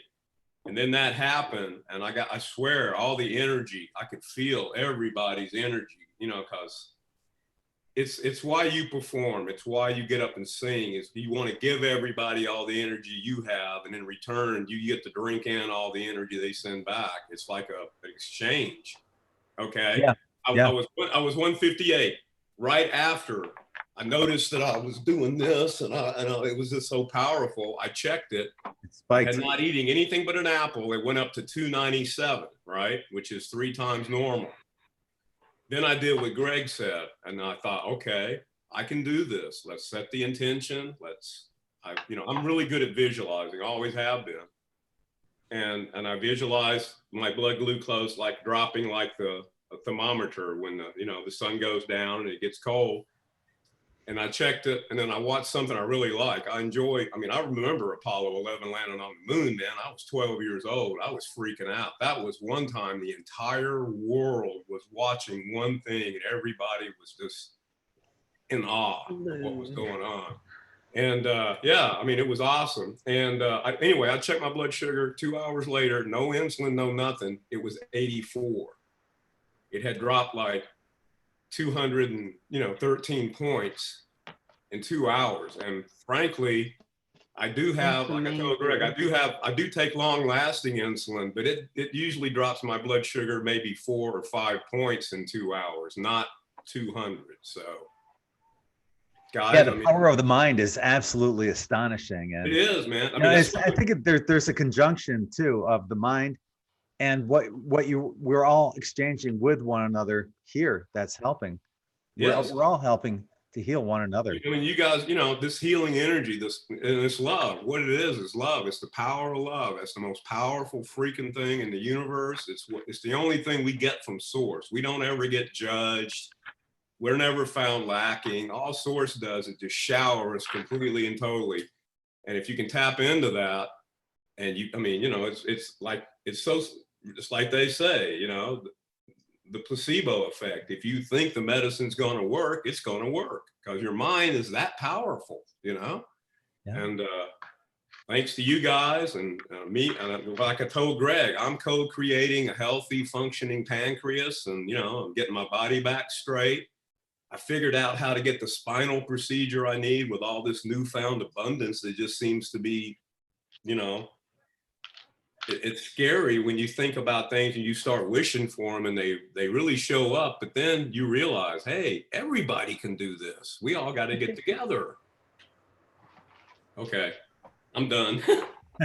No, I'm with you on that, Gary, because that's where my seizures come from. When my insulin level, but the blood sugar drops to, if it drops to lower than 50, that's when I have my, you know, seizures. So I have to eat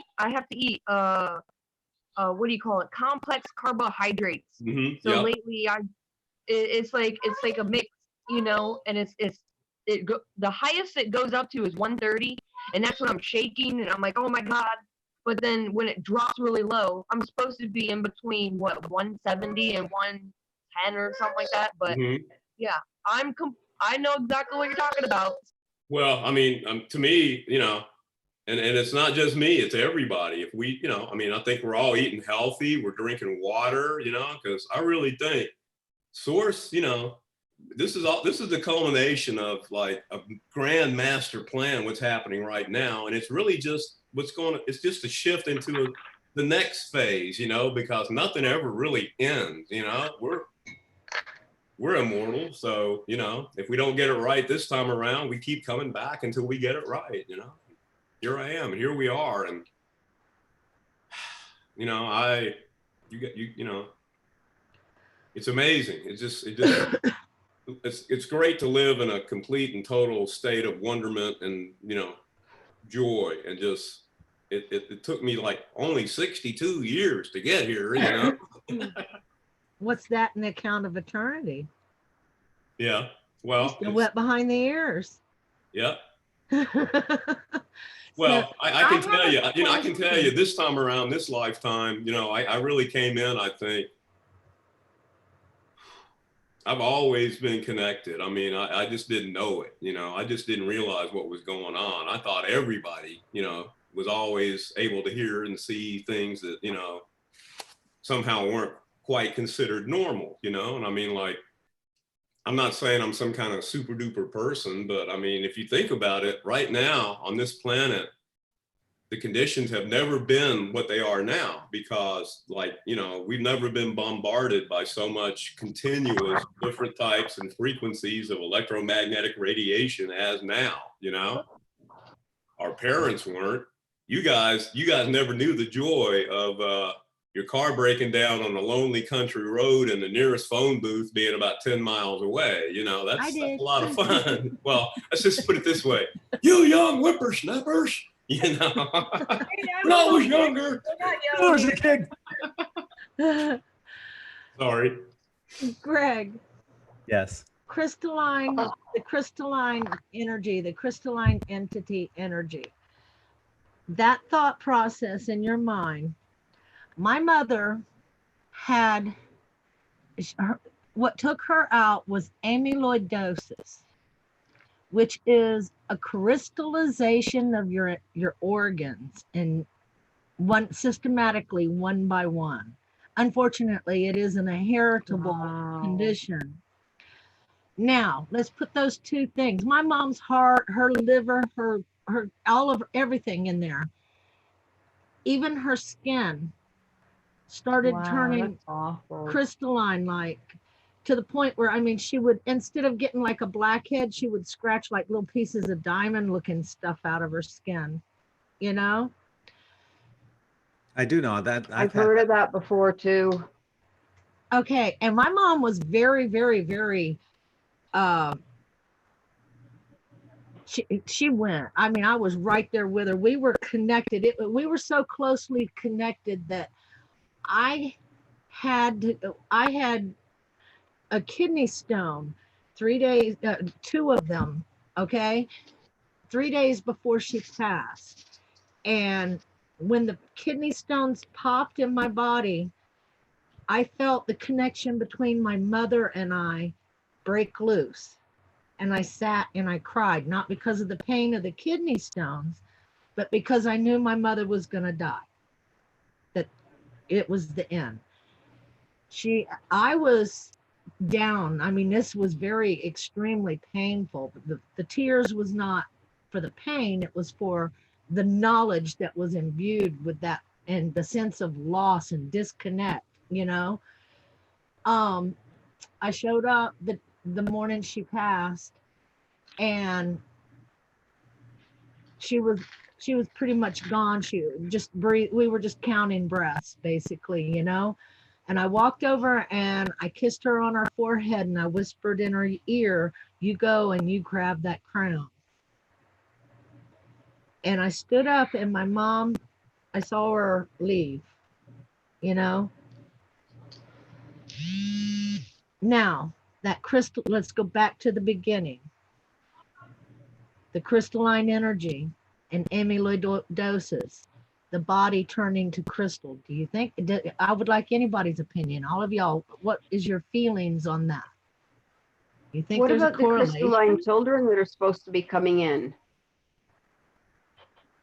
Pardon me? Have you guys heard about that? I didn't understand. There's crystalline children that are going to be born. Have you guys heard about that? Yes, they're already here. Yeah. Do you think that was part of it? I wonder I think if she was maybe more advanced and was supposed to maybe become crystal with the rest of us. And Yes. yeah. But I think she kind of, some things were going on in her life, her personal life, that I think made her just say, you know, I can't do it. And, you know, I'm going to go ahead. She was holding on for one reason and one reason only. She was afraid I wasn't ready. Okay. And I told her, actually, honestly, the day that I was hit with the kidney stones, I told her, I'll never be ready. Don't you hold on for that reason.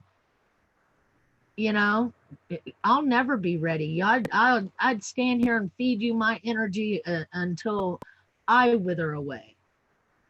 So don't you hold on for that reason. I did that with my mom too. She passed in 2012. My mom passed in 2010. Is that, well, it was 2011. It was almost 2012, just about her birth in December of 2011. Her birthday would have been 12/12/12 if she had lived, but she died on the 4th of December. Wow. Yeah. We were going to throw a birthday there party. might be a correlation with that. Yeah. With this new crystalline energy, she would have been, she was born in 36, so she would have been, you know, ahead of everybody. She would have been, but my mom too. She was hit by electricity and died and came back. My mom was born in 36 also. That's 3 of them. Oh, wow. Yeah. That's amazing. And that, so 3 + 6 is 9, and there's your 369 energy right there. Yeah. Wow. Anyway, hi everybody. I didn't get a chance to say hi to you guys. You know, I just saw an article today about this woman. She's the world's oldest 21-year-old. She was born on a leap year in 1930 something, probably 36. Oh, wow. But Probably. she just turned 21 and born in 1930 something. But because she was born on the leap year, she's only had 21 leap years. So Right. Wow. That's February amazing. 29th. She was I born have a on. question for everybody if we're allowed to just talk about Of course, anything. yeah. I am, like I said, I've been going through a huge transition over the last, especially 2 years. I mean, I left everything, my church, my friends, and even the state. I've lived in Arizona my whole life, and now I'm in Oregon. But I'm struggling right now a lot with, I've left my whole life behind. And I think when people start awakening, they want to contribute to the world more.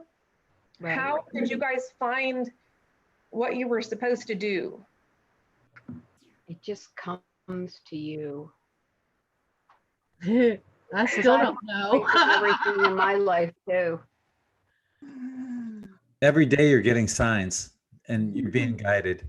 And Yes. Gina, jump in. Because you haven't spoken yet. I can talk all day on it. Come on, jump in. I've just been tuning into the energy of everyone. It's really lovely. Thank you. Jody, I really feel it just comes, honey. Just don't panic about it. You've got to enjoy the ride of moving through this process and being in this process. It really is, it will come. It will just come in the flow. And the more that you put yourself out there and the more that you just allow yourself to be open, you will, Yes. it will happen. It will come. Promise. You'll lose a lot of your past friends too. You won't lose them.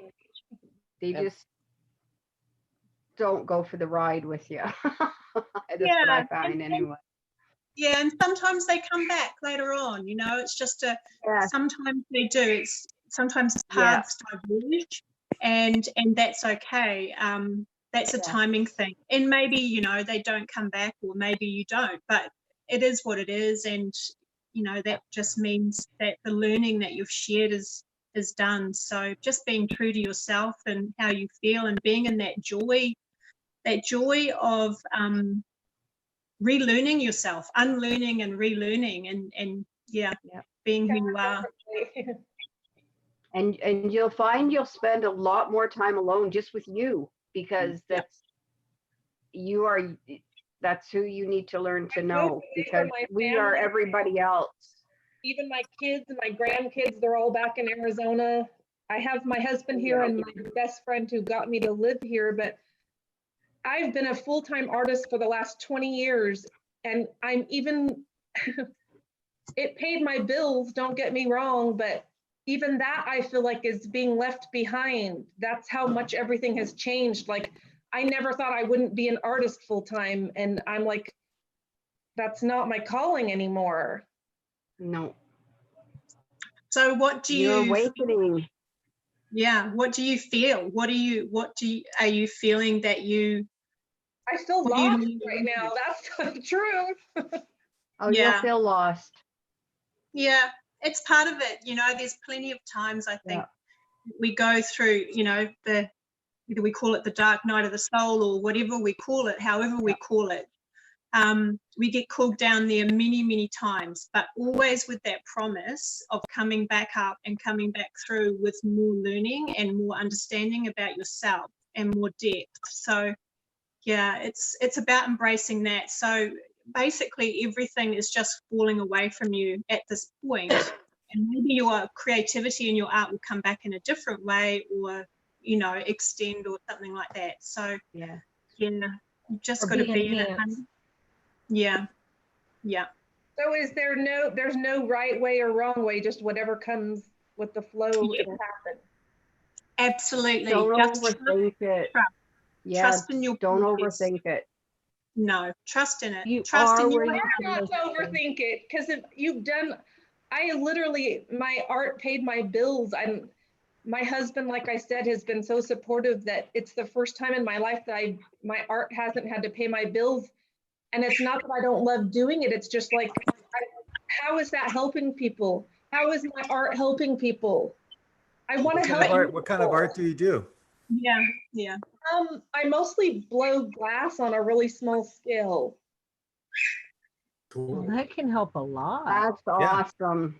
But Can you how is that imagine? helping We're people? all artists. That's a unique skill. I saw some guys in Malta. We stopped at a glass blowing factory, and I mean, they were just creating this. I mean, it looked like soul expressions in glass. I Yeah. don't need the money anymore. I don't. Well, want so here's the money. thing, okay? I'm transitioning from my life. I transitioned from a government drone. I retired. I was a GS-13 working for the government 5 years ago, okay? In about a year, I'm going to transition into doing Reiki and try to help people, because I understand that's why I'm here, is to help people. And I quit fighting, no, I don't want to do that. I want to do this instead, no, but guess what? You got to surrender. A little bit, like my You husband. surrender and it comes to you. I have tried to twist it around so that, okay, I don't need the cell anymore. So I literally, in the last 8 months, my husband and I make these little glass bottles, and we literally put a message of love inside, and we hide those all over the Oregon coast. And bless people with them. That's What a great cool. idea. What a great idea. Awesome idea. Spreading that love vibration. Isn't that awesome? I You're want it- still I creating want it art. more. How do you guys Still find creating art. where you're touching people? I really want to help, and hiding bottles is cute and cool, but how do you really help people? Well, I mean, How do you know that it's not? Jody. How do you know that it's not helping people? And I Those believe that is messages- helping people. Yeah. Yeah, Don't those you think messages that in the everyone that bottles. finds one of those bottles feels super blessed that day? I hope Yeah. so. I put a little message of love inside each Yeah. one. And If you your want to get energy. my intake of art, I'm an artist.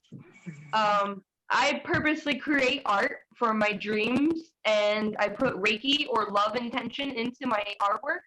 And whoever feels that energy, it's healing them. And it's helping them cope with whatever they're needing to heal at that time. I Like, love also, I created this grid in front of me, and it has actually turned the world kind of topsy-turvy at this point with energy. Yeah, it has.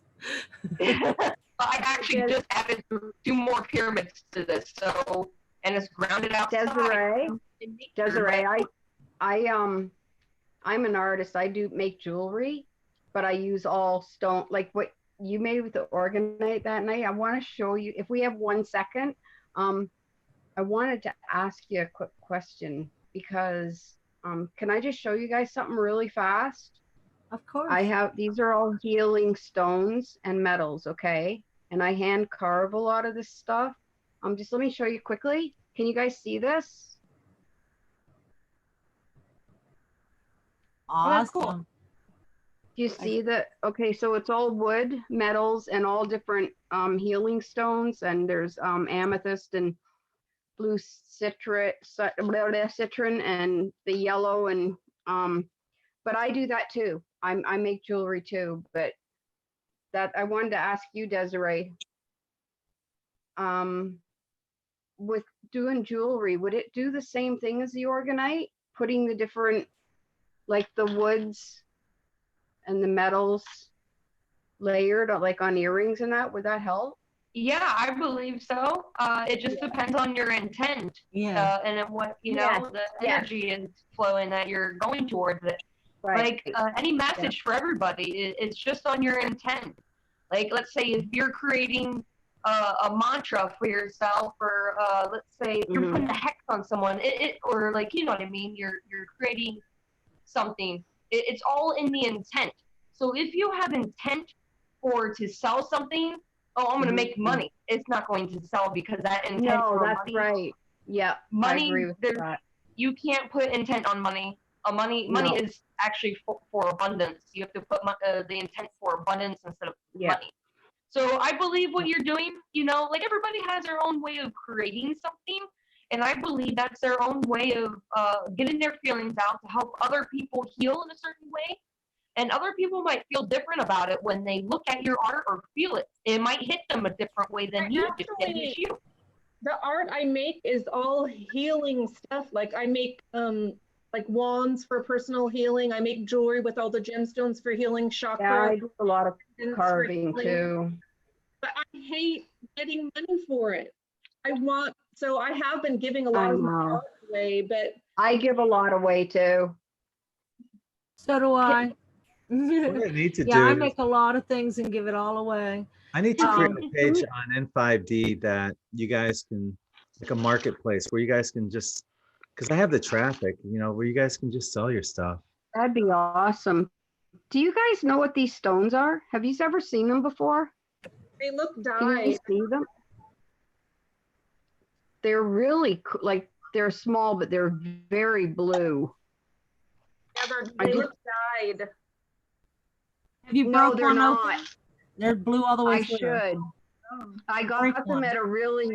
at the rock store in town here, the Crystalline rock store, and he guarantees everything he sells, right? So I've just never seen this before, so I might have to check into Yeah, it. You're that's right. Blue, could be blue apatite. That's Yeah, one. that's what I was thinking. What Yeah. it Blue could be. onyx.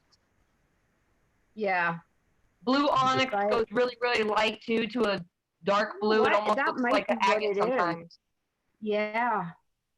That's cool. Okay. I wanted to ask you guys what you thought it might be because I've looked it up. I have books and I can't find it anywhere. So, So Jody, Yeah, getting look back, up blue onyx. It changes.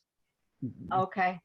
Jody, getting Thank back you. to what you were asking. I want to just request that you do the same that I asked Dawn to do, is to surrender tonight. When you go to bed, just surrender to Creator, Source, Universe, and say, Creator, Source, Universe, what is it? How am I supposed to use my gifts? What is my path? I surrender to you completely. And I did that. I don't know if you guys knew this, but I did that before I built N5D. You know, and for those who Wow. don't know this story, I was a child and family therapist Mhm. for at-risk youth. And I built the website after I had a galactic download where I surrendered. And that's where I got that download. And basically I was told that I need to build this website. I have to do radio shows and stuff like that, you know, interviews. I'm like, no, you got the wrong person. I'm an introvert. And they're like, no, that's you. So I built it. They gave me the name on this download, n5d.com. I'm like, yeah, as if that's available. Well, it was. And, you know, so after surrendering and despite having, you know, being a successful child and family therapist, I even had a patent pending on a program I wrote Wow. where at risk of dissolution, children going through their reunification process, and for parents in need of parenting classes. And my program was approved by the county's largest human services facility. But I knew there was something greater I had to do. And that's where I surrendered to the universe. And I got that download just like Making that. me tear up right now, even That's because amazing, Greg, what you did. You took a huge leap of faith, and what you did is amazing. It's a beautiful, beautiful thing. Thank you. I literally, in my last few downloads that I've got, also had that same experience. And in the January this year, I made a new website, even though I have my old one still, and I got it in a dream too, the name to name it, and I couldn't Oh, believe wow. it was available either. Cosmic Canvas. That's so And I'm cool. like, how, that's got to be taken. It's taken, and it wasn't taken. And I'm just like, okay, I don't know what I'm supposed to do with it. I bought the domain, but I don't know what the hell I'm supposed to be doing with it. The universe is calling to you. Yep. You're gonna know, 100%. Jody. You're gonna know. I mean, Show you what my husband has like helped me so much. So I love doing art, but I'm gonna unmute. he knows that I'm struggling with trying to find a place how to help people. And so he asks me, you know, what do you want to do? And I'm studying sound healing right now. And so I just have to show you guys what he helped me make just so I can go. Summer's coming up and I go down to the Eugene market sometimes. And I'm like, look, I just want to sound heal people for free. I'm not even putting out a little like tips jar. I don't want anything. I just want to like give to people. If I give somebody a smile, that's what I want. And so he helped me build this little chair. I don't know if you can see it. I have to turn my light on. I have a set of singing bowls, and he helped build this chair so that people can sit on it while I do the singing bowls around that. Oh, wow. nice. Jody, we're losing you. Sorry. It has all the All right. chakra stones built into it, Oh, that's awesome. but he's so supportive. But again, I'm listening to everything you're saying. Go with the flow, surrender. Jody, your ego Exactly. got you by the throat, honey. Now we Yep. self-sabotage ourselves. So anything you hear from your head that is not love, it's ego. And you got to love Yep. the one that had the thought.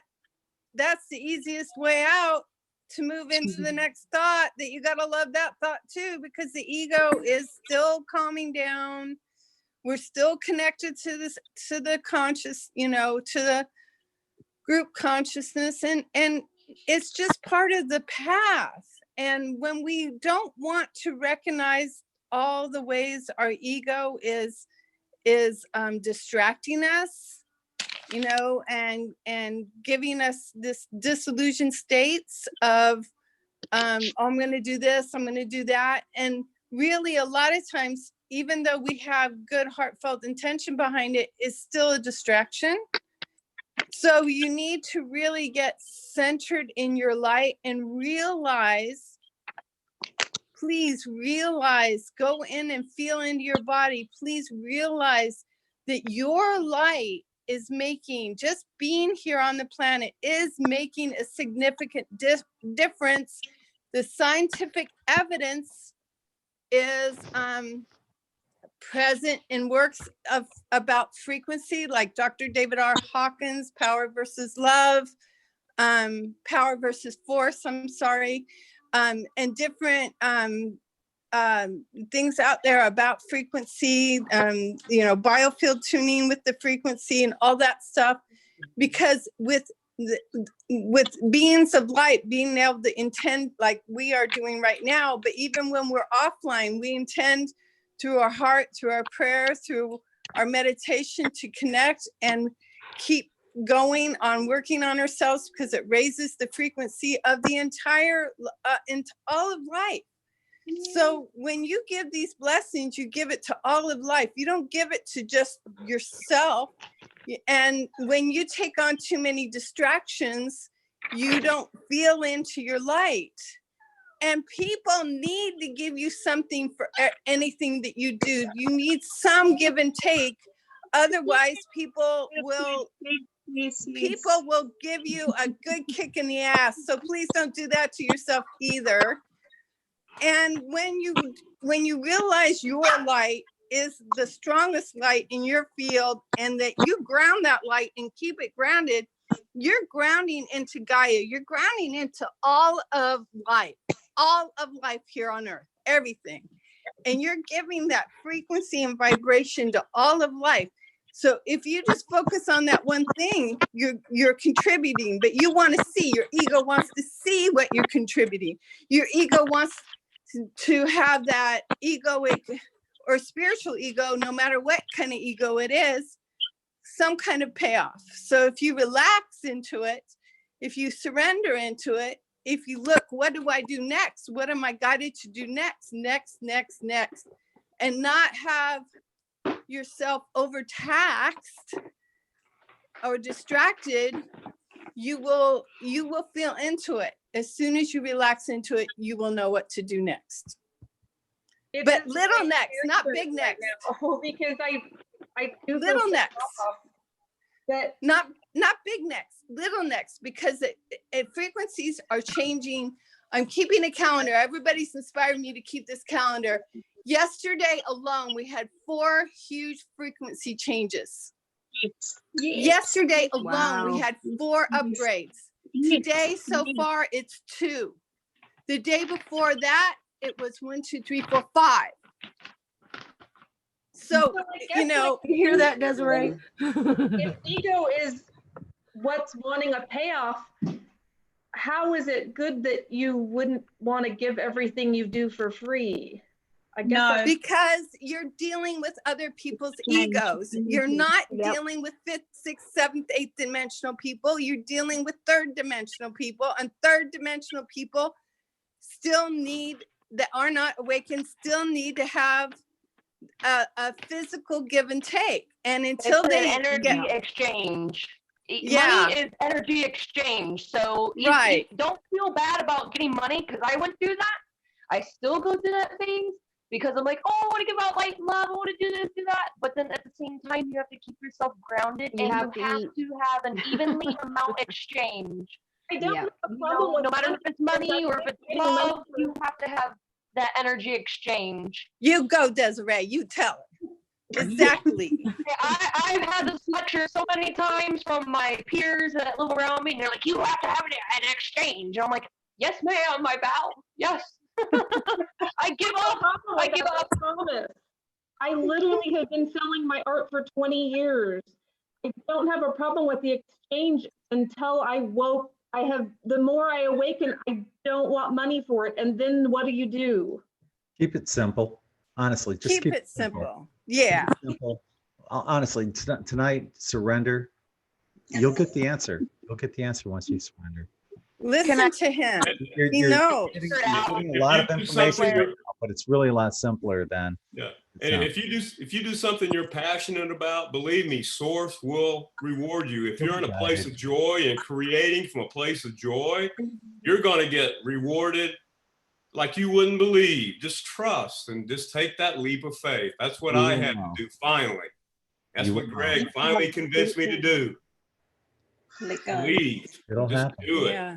Can I Believe share in your heart. Can I share one more thing? Sure. Well, this is what came through in my astrological reading the other night.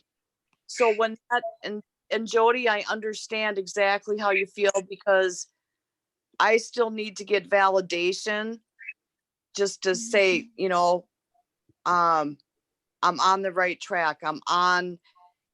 But that's still me trying to control and drive the bus instead of that complete trust. And I think it takes time to get there. And in my reading, when I have those thoughts that come in, I need to challenge them and say, what are you here for? And just sit with that thought for a bit and then thank it and try to release it. And there was another thing that I wanted to share too, is harmonize the differences that separates you from the masses. So I'm trying to get harmony and balance within myself and trying not to drive the bus. I mean, thinking that I'm going to be a healer through my hands and obtain crystals and meeting 2 other women. I mean, that takes, and exactly what Gregg said, surrender. And I'm gonna truly, with all my intent. And I can't remember exactly how you worded that, Gregg. How did you say to ask for surrender? I completely give myself. I mean, I was trying to write it down. Well, it doesn't matter how I said it, honestly. Make it your own and unique. I would say something like, dear Creator, Source, Universe, I completely surrender. Ask for guidance in your name. Let me know exactly what it is I'm supposed to be doing, what my path is. Lay out whatever it is, your intentions, and surrender to Creator, Source, Universe. And just envision yourself falling back, and knowing that Creator's there to catch you. Knowing that, and that you will get the answer. Thank you. And be available for the validations, for the signs, because they're very, very subjective, you could say, I get them from all over the place. Not everyone's going to have that galactic download like I had. It might be something you might get messages otherwise, through song, music from other people, a street sign. Who knows? Be aware and cognizant of your surroundings, though, after you surrender. Yeah. Realize the power of your mind. I mean, realize the power of intention. It's the magic word. I am powerful. I am healthy. When you say it, you become it, because you're actually cooperating with the universe. And I wouldn't worry about the right words, because when you're ready and when it happens, the words are just going to pour out of you. They will come from divine inspiration. It came to me. I didn't say what Gregg said. I said what I needed to say, and I only said it a couple of nights ago. And I'm watching with wide-eyed wonder what's going on now, because it's just like a switch has been flicked, and wow. But you still surrendered and made it your own. So that's Yeah. that's what it's about. Yeah. And if you can imagine, if you can visualize something, right? Put your mind on it, you know? I mean, what was the old saying from the 70s? If you can believe it, if you can conceive it and you can believe it, you can achieve it, right? What the real truth is nowadays, I think, is if you can conceive it and if you can believe it, and when you believe it, you've got to believe you've already got it. You've got to start living your life as if it's already here. Okay, I've already got this. It's coming. I know it without a doubt. Then you can manifest it. That's the I mean, if you can conceive it and you can believe it, you can actually physically manifest it, and it works. Did everybody who's gone through an awakening, did their vocation change? Is that just a normal thing that it just happens? Everything. Yeah. Mine did. Oh yeah, everything dropped away. My vocation has changed every time I raised a level. Yeah, you could say that. Yeah. I'm about to start my 4th act now. I mean, I was a warrior, and I was a pretty good one when I was one, and then I was a scholar, you know, because I wanted to learn everything I could learn, and then I became like a broadcaster, because I found out that even though I'm shy one-to-one, put me in front of a microphone and I can talk, you know. I don't sometimes make sense. I can talk, you know. So I was a communicator. And then I became a government drone, like I said. I mean, you know, GS-15 is as high as you can get, and I was a 13, you know. I wasn't exactly running things, but I've also been the rebel, you know. I mean, I've always liked tweaking the man's nose, even when I'm the man, you know, because, I mean, so many people are so full of themselves, you know, and it's just, everybody thinks they're all that, you know, and sometimes you just gotta, okay, everybody's the same, you know. I mean, some of my friends freaked out when I paid a little bit of money for Christmas. This year for Christmas, I gave myself a totally useless royal title. I bought a lordship from the Principality of Sealand, which is this little bitty country. And thing is, you know, you heard about pirate radio in England. I mean, they actually sent the English Navy to the pirate radio ships to shut them down. Okay, well, this guy decided to take over an old World War II gun platform that was outside of the territorial waters of England, and he declared himself a lord. Why not? So now what he does is he makes money selling these fake, you know, documents. I am Lord Gary Hall of the Principality of Sealand, and you can be a Isn't lord that or a fun? lady if you got Lord Gary Hall. and it's just as relevant as any other royal title, in my opinion. You know, anybody who thinks that just because their daddy was a king, they're special, they got something wrong up here, you know. So, I'm a free speech kind of guy, okay? And now my next iteration of my life, I'm going to be a Reiki healer. And I think I'm here to reach out to folks my age to kind of assure them that, hey, you know, it feels strange, but, you know, just hold on for the ride and it's going to get wonderful. So, Jody, I have another question for you. Oh, sorry. Have you ever watched or read the book The Secret? Yes, I have literally been on this awakening journey for Watch it again, read it again. about 10. I actually just watched it again the other day with a friend, but I've been on this awakening journey for about like 10 years. I've just been doing something about it the last 2. Okay. Yeah, Okay. I'm supposed to do earth tuning with tuning forks, walk the earth and go out to areas that I'm guided to go to and do tunings. I love that. Find some big guys. and listen to the music that uplifts you. If it could be a really positive rock song, you know, but listen to the happy stuff. Don't listen to the world sucks and the world's going, you know, because that's just designed to drag your vibration down, you know. Just surround yourself. I couldn't believe it, guys. Another confession. Today, for the first time in my life, I did not turn on the television until it was time for the evening news, just so I could watch the weather, because I like the local weather people. They're funny. But I mean, And I got so much done without having all that distraction, you know? So just really, you know, kind of simplify, like, you know, if you're caught up in the hustle and the bustle, step outside somewhere, find you a park, get around some trees, you know, sit on the grass. So what I'm hearing from you guys, which I love, is it's okay to just, like, I can't remember what her name is, Karen. I always think that you have to go just, oh my gosh, if I'm not like seriously helping people, I feel guilty now. But you're going and doing tuning forks to the earth, and that's helping everybody. I never thought like that. I love that so much. But so as long as you're keeping a high vibration, you're doing something that day. Well, it's not just that. It's just okay. I invite you to stand up. I invite you to take a breath. Please stand up, take a breath, and please take one step. Okay. Now, when you're taking that step, when we're awakened, the more awakened we are, we feel into our bodies, we feel into the step. We know that we've touched the earth. We know that the depth of our breath, and oh, that was too shallow. This breath needs to be deeper. And what is next?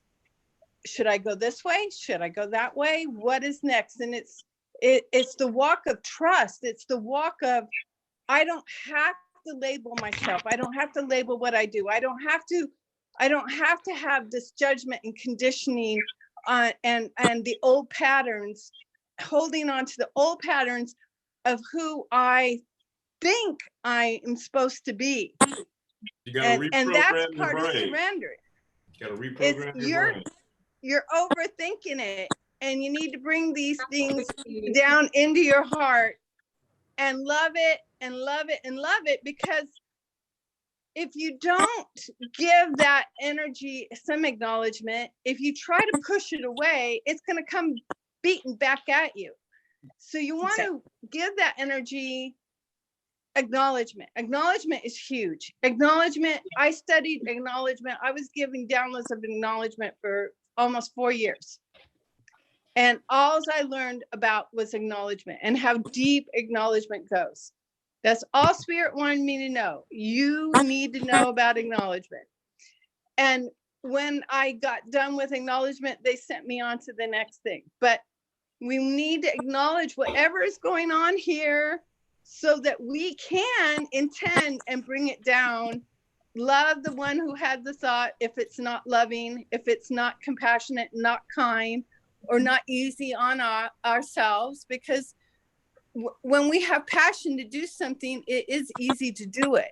But when we do not have passion to do it, when we make it, I'm supposed to do this, and label and judge ourselves for everything we're doing, saying, or being, then we're just using spirituality to self-sabotage ourselves. That's all we're doing. We found a new way. We found a new way, a new hangout to sabotage ourselves with. I really think you hit the nail on the head, because I overthink everything. Like I overthink from the second I wake up to the second I go to sleep in a day. And I know that that's a problem for me that I'm trying to get out of, because what I do with my art, I love doing. I love it. But since I've awoken, I've overthought, how is this helping people? I keep overthinking. I'm supposed to be doing more now that I'm waking up. What is your sign? I was just gonna ask. Yeah, exactly. I'm thinking that too. Jody, what is your sign? Your sun, moon, and rising? Yeah. I was born on the last day of Taurus, so I'm Taurus, Gemini. and then the next day was Gemini. And your ascendant? And what? And your rising sign? I have no idea. Your moon sign? Yeah. Yeah. I don't know. So you cusp Gemini, right? Is what you're saying? Yeah, I'm a Gemini, so I get that mind I thing. can understand those energies too. There's a lot of polarity, duality, going back and forth kind of thing, where you do think about a lot. You're thinkers, definitely. Yeah. But But I would guess to say your moon or your rising might be in Virgo as well. Somewhat, there's probably some Virgo in there somewhere. You're definitely Pluto in Virgo generation, which many of us are right here. Hello. Yeah, there's a guilt of not, now that I'm awake, that I'm not doing enough for other people. Yeah, How good does luck your with heart that. make you feel? Yeah. You're creating that on yourself. Yeah, Yeah. don't let that happen. Rid of that. Guilt. No, you're doing what you need to do. Artwork. When you No, create she's artwork, doing how what does it she make you doesn't need to feel? do, which is sabotaging herself. Don't give that thought any form. Don't give that thought any form. It's just the ego trying to hold it down. To answer you, my joy is creating art.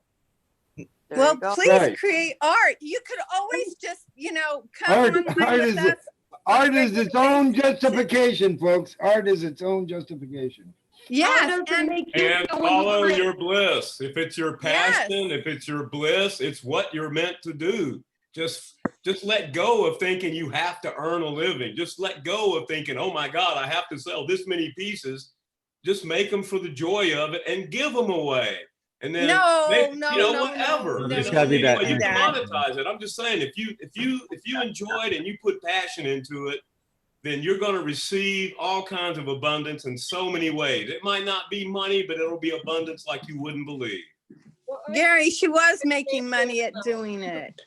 I understand that. I'm just saying, I understand now she's sort of at a crossroads wondering what to do. And I mean, I'm just saying, in how your about you case, just maybe put- spirit is directing you to keep doing your art. Just look at doing it in a different manner or a different way. That's all. That's all I'm And saying. ask God, what's the intention behind my art? What intentions can I put into my work to make it blossom for people, to water the seed of what they need to be watered, their Well, seed if inside you them. set an intention in your mind over several nights as you dream and before you go to bed, okay, now this is the time for my spirit guides. Please, spirits, whoever, the spirit guides, guardian angels, source, show me what I need to do now, and just go to sleep, and then just let it go and go to sleep. Gary, And I you'll love what you dream. said so Those much. dreams are your spirits talking to you, okay?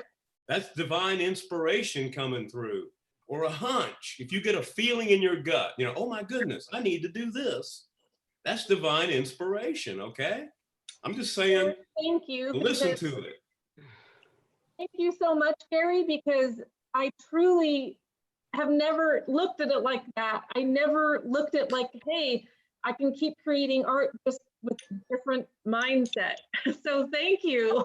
I mean, if that's your sole purpose, you've got a beautiful soul. Even I can, I'm starting to be able to read that. I mean, I can't really read auras or anything, but I definitely pick up on energy. And I mean, if that's your sole purpose, that's the gift the Creator gave you to share with everybody, okay? Because to bring Jody, joy, because you're Can here. I ask you a question? Sure. Just Sorry, go ahead. Gary. How does art make you feel like when you create it? It's my breath. I am creating, or I don't live. That's how art is for me. And it Yeah, helps so your you heal. spiritual ego got some deep self-sabotage going there. Woo! I know, but I get that. it's helping people, so there's guilt behind it because I don't know how to help people with it. Okay. You So don't there's need certain colors that you're working with, right? What is it? So there's certain colors that you work with, right? Is there a certain color that you go towards more? Turquoise. Oh. Okay, nice. so I like to Kuan Yin. I paint a lot. So my point is when you're working with certain colors on your canvas, say like my canvas behind me, you're working with those inner chakras and inner demons that you're working with for yourself. So when you're working on that piece of artwork, you're helping release those energies from each chakra that you're working with. So my point across is how does that make you feel when you create from the inside? You're pouring your energy out onto a piece of canvas or glass work or whatever you're creating. Now, when you're creating that piece of artwork, how do you think other people feel when they look at it and they see themselves within that piece of artwork? Good point. So that's why I create. I create because it helps, I'm getting goosebumps, but I create because it helps me get my story across. And I want other people to see, hey, I seen the same thing. I feel the same way. Or, you know, there's different perspectives of different types of arts. You know, art has no conjunction when it comes to different perspectives, really. In reality, there's actually no price tag on art. But as an artist to an artist, I admire your inspiration for yourself. And it is really hard selling artwork, especially when, you know, this day and age, there is no price tag on art. Everyone's selling too low or they're selling too high. For me personally, I can't sell artwork very well because I priced it way too low or too high. I'm never in between. But artwork for me personally is a gateway for me to let go of the traumas that I have personally been in. And it helps other people see that potential within themselves. Yes, it touches other people. I mean, for me, I just realized, you know, I really used to think I was a rhythm guitar player and sang a little bit, you know, but I remember all my life growing up, you know, I mean, like in the choir in church, or when I had professional musicians tell me, hey, you've got a really good voice, you know? Oh, wow, beautiful. You need to get like an Etsy thing going, you know, and you can monetize. I would think that just really talks to me. Okay, I see a Merkaba in this. Yeah, me too. Me too. I see. But anyway, where I was going with what I was saying is that's why guys who are musicians, you know, we talk about getting in the zone. That's the same thing you're talking about, those goosebumps, you know, because when I'm playing right and the song's right and the harmony's right and everybody's playing together, it's a feeling like nothing else in the world. It's, you know, they haven't made a drug that's anywhere close to that, you know? And that's, you know, once I've experienced it, now I realize I want to keep doing it. And if it makes me happy, maybe I can do it and make other people happy too, you know? It just, that's how I'm hopefully going to spread some love vibrations and some really uplifting tunes and, you know, just send out a positive message, you know? Gary, yes, the more free we each and every one of us feel, the more freedom, the lighter we feel, the more we uplift the collective. And we don't have to make it hard. We don't have to make it more complicated. I understand now. It's not something you work at. It's just something you slowly become when you finally ready, when the time is right, when you're you may not ever become anything. No, I'm not. You may never become anything. What I keep saying, I'm in the process of becoming, you know. I'm just saying. No, I'm talking about people in general. I'm talking about anyone that's waking up. Some people may not have anything to become, but free. Yeah, and that's all we I understand that. No, I understand that. And what I'm saying is, you know, you see what I get is like I am the Pluto and Leo generation, right? I'm like the first big wave that came in after World War II, and we came in here to shake this place up. And I understand that now. That's why nothing has ever really made sense to me around here. You know, I mean, what year were you born? I was born in 57. I was born in 58. Okay. I'm just saying, like I told you, I really bought into the programming. I was a good little drone, you know, because the thing is, I mean, I understand that though. I hope people understand that, you know, even in a culture that's enlightened, you've always got to have some way to make sure you protect yours and your people, because there's always somebody who's probably going to try to come in, you know, at least up until in 3D Earth, okay, in my experience up until now, you know, I mean, that's they're going to come in and teach us compassion, Gary. Other people. I'm sorry, I'm not angry. I'm just trying to say I'm finally. No, I'm not either. I'm just saying they're going to come in and teach us more compassion and give us more lessons and raise our vibration even more. And I think I agree with a lot of people on this forum though, because I think humans are something unique in the universe. I really do. As far as us on Earth, I think we develop in a way that no other species has. And I think, and you know, we're going to learn from from our brothers and sisters, but we're also going to teach, because if they're really enlightened, you understand, that you can learn from anybody. That's why I finally understand it's the kids that are going to teach us eventually, Oh, They're yeah. already doing it. They won't have to unlearn all this crap I've spent the last, gosh, I finally got awakened in 2014, but then I kept repeating a very self-destructive pattern up until just a few months ago, and I really didn't get back into this until, gosh, about November of last year, and all of a sudden it came back and this time though, it's like you say, when you come back to it, you bring everything with you that happened, and all that experience is just another stepping stone, for the next step in the journey. And I mean, hey, if we're all eternal, then the journey never ends. I get that, and all I see us doing is all of us, we're just trying to get back home. We're just walking each other back home. We're trying to get back home to the unconditional love of source where we came from. Yeah, I used to think that. And now I have a little different take on it. And a little different, not that's fine. radically different. Sister, your path is your path. And if it works Exactly. for you, that's the, I mean, I'm on here popping off all the time about telling people what worked for me, but that doesn't mean anything. It's my journey. It's my unique journey, and so Well, I don't really know how to tell anybody anything. It's really expanding to hear you guys waking up. All of you. It really expands my heart to no end to hear how you're waking up. And well, I mean, this time we're going to make it. It's going to, I mean, that flash that happens that we're all talking about, when we basically attain 5D, it's just, I think this time there's not going to be an Atlantis or another place that, maybe use the technology in an incorrect way and it led to, something bad happening. I think now we finally got it right, or at least I'm hopeful. That's the thing is, that's one thing I have learned is you always got to have hope, because, you never know what's going to happen. I had a really cool experience the other day. I went out and sat in the teepee, the pyramid teepee out there. And I was trying to take pictures. I sent pictures to Gregg.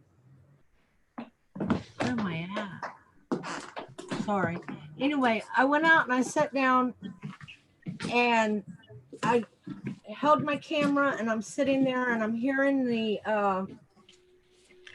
feeling what I need to do. It said take a picture in front and it said take a few back. So I took 3 pictures behind me, and then I was supposed to take another one front and another one back. And that was the message that I got as I'm sitting inside of this Bigfoot teepee. I took these pictures, and there's 3 pictures there. The 3 that I took, first 3 that I took behind me, I'm not here. There's just, I don't know how to explain it other than I'm not here. It's really strange. It was really strange. It was like, I guess the best way I can, let me see. You know how they say whenever you pass through a doorway, you're passing through the in-between? Yeah. Well, that's, I was in the in-between, and I was sitting in Bigfoot's lap. That's, oh, wow. But and then I took those 3 pictures. Now my hand did not move. I just was doing this with my thumb. And then, so I took a picture forward, which shows a trident that's hanging up inside of the little structure that I'm sitting in. And then I took the next picture behind me just by flipping the camera, the little button, y'all know what I'm talking about. And you can see everything that's behind me. Did you draw a circle before you went in? Yeah. I went all the way around. I did everything that you told me to do. Cool. Oh, right on. Yeah. Well, I mean, we are interdimensional beings, right? We're starting to, that's happening, those little blips, right? Yeah. I notice them all the time. Gregg, if you would like to show those, I don't mind. Okay. Can I say something real quick? Please. Hello? Yes, please. Okay. So the fact that I've been able to hang on to this thought for so long, the gal with the artwork and not feeling like, you know, she was helping people, she's defining it too narrowly. How you help people, you're defining it so narrowly that you're trapping yourself. Yeah. So you don't, I know with me, I never know I helped somebody until a year later, 6 months later, when they come back and say, wow. You guys. Okay, go And ahead. so- YouTube. Sorry. Thank you. That's really, you're right. I'm doing that. I'm You're absolutely trapping yourself, you're binding yourself. And there's an energy that benefits from that, but it's not the energy you want or the energy you're trying to share. Thank you. That's another good way of saying it. Really, really good. Yes. Yeah. Dawn has her hand up. That was me. Okay. Okay. I didn't want to talk over the top of everybody. Sorry. That's probably the best way of doing it, is putting your hand up when you're ready to talk. Or if you have Oh, we don't do that. We're bad. It's okay. Well, I have something to share with everybody. Scout's honor. I will learn to do that. That's I probably won't. Desiree. Well, I have something to share. The energies have been very, very soft today after I received my shirt from Gregg today. And Diana told me to go ground this grid, which I just upgraded it because the energy was over with, and I upgraded it just by adding 3 more pyramids to it and in synchronicity with each other. So, and then I put a grid tower underneath of it so it can amplify any energy even more. But what I'm saying is I grounded it outside with pyramids outside where the, you know, big guys go, the big hairy guys. And I put the orgone pieces out there. So I'm just telling you, go ahead and breathe this energy in and let it out, because there's another wave about to hit. Yeah, one hit at 4:30 my time. But Right, that was 13 was the highest it got today. 13, so it wasn't a big one, but there were several No. spikes. Early in Thank the you, morning. Desiree. I just want to let you guys know because I Beautiful, upgraded Desiree. it Thank and you, I made sure Desiree. that it was symmetrical. So I just mean, go I put my ahead. hands up to the screen. I can feel the energy. Yeah, It's so beautiful. powerful. Thank you. But the energy, if you guys remember when Gregg shared that the energy was like, oh, that show makes me Yeah, angry. it was. So loud. There was that unusual when I curve was- in it. Yeah, and I started creating this that day. And then all of a sudden it went soft and hard and soft. But today the energy's been like 21, 13, or yesterday was 21 and today's 13. So it just seems to be, you know, kind of so-and-so, the energy.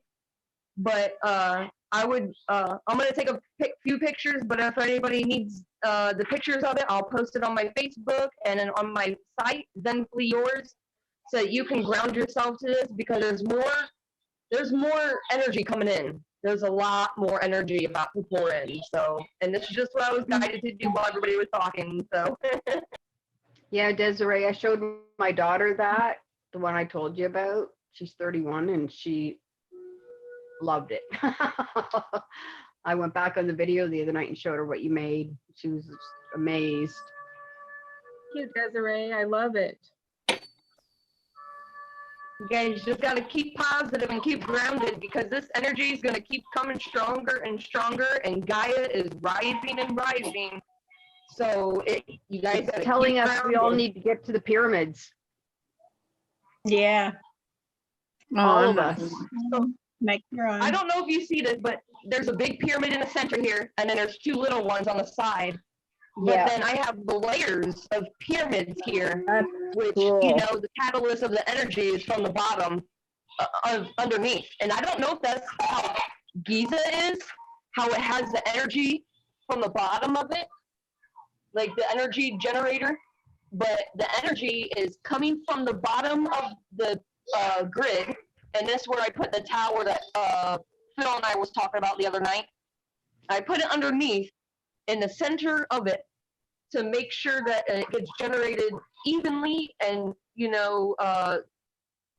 and I grounded it outside like Diana told me to. And so I just want you guys to know there is more energy coming, and it's from the pyramids is what I keep being told. And there's a porthole that's open, but it's not going to close for a long time. There's some more activations that are happening. And the more activations that are happening, the more grounding you need to do. You need to start working on your sacral energy. And that's what keeps telling me. That's why they put the organ energy in, because it's the orgasmic energy. The more orgasmic, like William Reich put, and you need to get into your creativeness and ground, because that's where it's coming from. And the more grounding you get, the more amplified energy you're going to receive. I have to stay grounded. I don't have a choice. Me too. Me too. Yeah, I don't have a choice. I have no choice. No, I would be cooked, completely cooked if I. Yeah. I'm a Sagittarius, so I'm a flyer. I like to fly a lot, so I have an issue with grounding, and that's why I create grids. That's why I create organ. I surround myself around people who understand who I am, because I'm super, super duper sensitive to the point to where my epilepsy hits him, and if I'm around people who drain me. So it's just, grounding is essential right now. Is I'm saying for everybody, put your feet into the ground, because she's starting to end fast, is what I'm saying. The energies are just going to keep going higher and higher.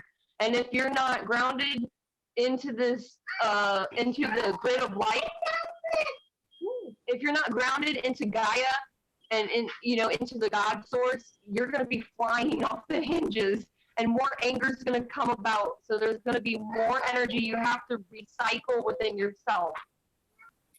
Adrian was talking about the sacral chakra. The gemstones that she recommended were moonstone, carnelian, cuprite, and quantum quattro. So check into those. Actually, check into all of them. Like I said, I basically have everything except for the celestial quartz that's on its way, and the right here. So I can start making the root chakra, the sacral, solar, throat, and crown chakra, or third eye chakras. Tight eyes here. So I'll probably be doing that maybe tomorrow. But yeah. And to Jody, if you're still here or listening, I know she dropped out, but she probably will listen back. That's stuff that I didn't expect that to come out of interviewing Adrian when we had that show. But as it turned out, what a wonderful idea to put those rocks energies into the tie-dye, and then to have like certain tie-dye shirts for whatever you're feeling. That's a great idea.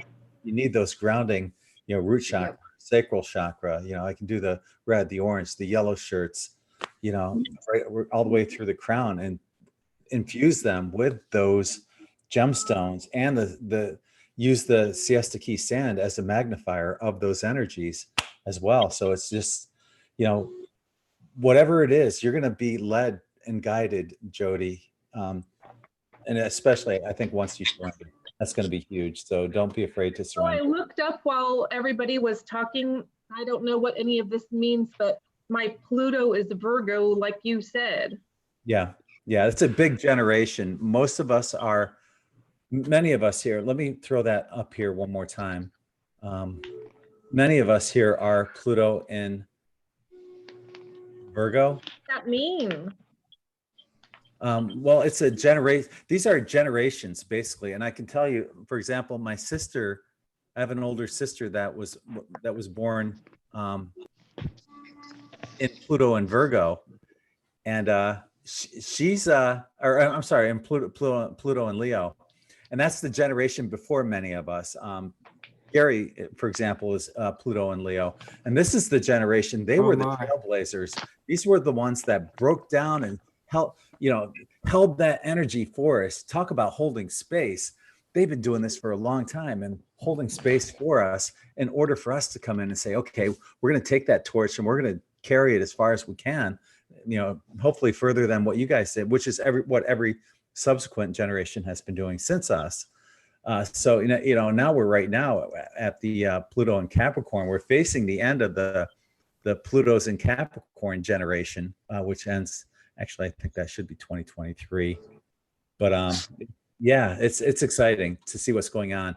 It's a whole generational thing. What I'm getting at too is that, like, for example, the Pluto and Leo generation, my sister has a completely, even though she's 3 years younger or older than me, she has a completely different taste in music. She's more of that freedom rock, 70s bread, America, Crosby, Stills, Nash and Young. And here I am, Pluto and Virgo, and I was the hard rocker out of the group, out of my family. So, I mean, you can see the definite generational changes within people throughout these Pluto generations. It's really fascinating. Made it back. Yes. I just found out I was a Virgo and Pluto. I didn't know that. Yep. I'm a Leo. I just noticed that too. Yeah. Like I said, the Leos, that's like Dolores Cannon, Jose Arguelles, John Major Jenkins. A lot of the people I've looked up to, in my awakening, are Pluto and Leo. Yeah. Barbara Marciniak. Hey, just in case you guys didn't know, I was also a punk rocker at one time. Yeah, when I was in the Army, actually, we started a band in Colorado Springs. I mean, I was big into the Ramones, we called ourselves No Nazis. We played 2 gigs in college bars and the kids loved us. And we had a guy that was talking to us, but then I got orders for Germany and I had to go. So much for that. But Gary was a punk rocker at one time. I love punk that's our rock first haircuts. Performance at some college bar in Colorado Springs. Anyway, just had to share that because you're talking about rebels. Well, believe it or not, when you were a kid. When I was a kid, I was a rebel. Did I repel? I can't remember. Anyway. Okay, I'm back, guys. Hi. Yeah, I noticed you froze up. Yeah, my gremlin's in my system. Tina, Yeah. Don't feed it after midnight. So this is, do you see this package, you guys? Hang on, Gina was saying something. Sorry. It's okay. I've got all the patience in the world. Okay. I really wanted to share. Since I've been sitting on here, it's been something really special happening outside, and I'm very connected to nature. I'm very connected to nature spirit and also my cosmic family. So, I'm like you are. I'm a connector, the heart, and this whole conversation, I've been watching 2 eagles circling outside. And I've never seen them here on my property before. I have seen them around sometimes at this time of year. They don't come very often, but there are 2 of them just circling around and around. Wow. Where are you? Is that like a Brooklyn or a Boston accent that you have? No. Brilliant. I'm kidding. I'm guessing Australia. Ozzy, have I ever heard one? Yeah, I know. G'day. And she can see the eagles. It's daylight, huh? In Native American mythology, the eagle is such a powerful spirit animal, and you got 2 of them. It's also You're doubly blessed. It's also representative of the United States, so it's interesting how she's bringing the United States to her. Our energy is going to Australia. Yes. Beautiful. And I'm I'm a grid worker as you are, and very much a light bearer and a light holder here. So it's really interesting that I've connected with you in this forum, because I've only really just started having that confidence to be, you know, in this sort of environment. So Can I ask you yeah, something? having that, yeah. You see the eagles. Do you have a tree line? There is a tree line. Yeah, I've got lots of different trees around me. Yeah. Start taking pictures of those tree lines. Your eagles are probably associated with other people, and you know, because they're the forest and the animals and everything, and they're connected, and they look at you, and they might be interested, and might be just like, you know, like my little friends back here, big friends back here, they have birds and they watch, and you can see them. Yeah. So start taking I'm pictures. very connected to the bird world. I'm surrounded by them where I live. So I actually spend a lot of time, I'm not an inside person, I spend a lot of time outside, watching and observing and interacting, and receiving messages from bird spirit, animal spirit, nature spirit. And so one of the eagles literally just flew past my window. This is just mind blowing, really, because it's really powerful message. An eagle is one of my totems. And there goes the other one. It's extremely powerful. So I just needed to share that. Had an eagle visitor. What kind of dog is that barking in the background? I'm kidding again. Oh, Kidding. I'm so easily. What kind of bird is that? It's a cockatiel, and he came to me. My mother. It's a beautiful story, actually. My mother had a cockatiel for about 15 years, and I was never one for caged birds, because I'm all about animals' freedom. I'm a free spirit, so you know, I really relate to that. But my mother's cockatiel died about 2 years ago, and I was really upset because I really related to this bird, and I just adored him, absolutely adored him. And I came home one day. I live in a different country from my mother. I came home from work one day, and I walked out my back door, and there was a cockatiel sitting about a month after. Cockatiel sitting out on my back doorstep. That I went out to him, and he just literally ran up my arm and cuddled into my neck, cuddled in under my ear. And he's been with me ever since. And he's my dragon. He carries dragon energy, dragon spirit. I'm almost jealous. You got a cockatiel, I got a dang possum. That's awesome. Hey, it beats a rat. Hey, at least it's a marsupial. Cool rat, you know. Being the free spirit that you are, you probably don't like being controlled. Never.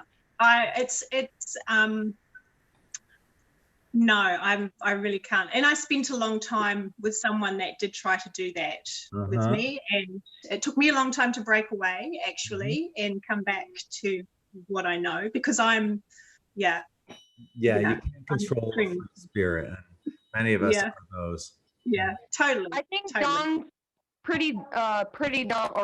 Dawn Pretty Dark is trying to say something to you. I think she's trying to say something. Is she?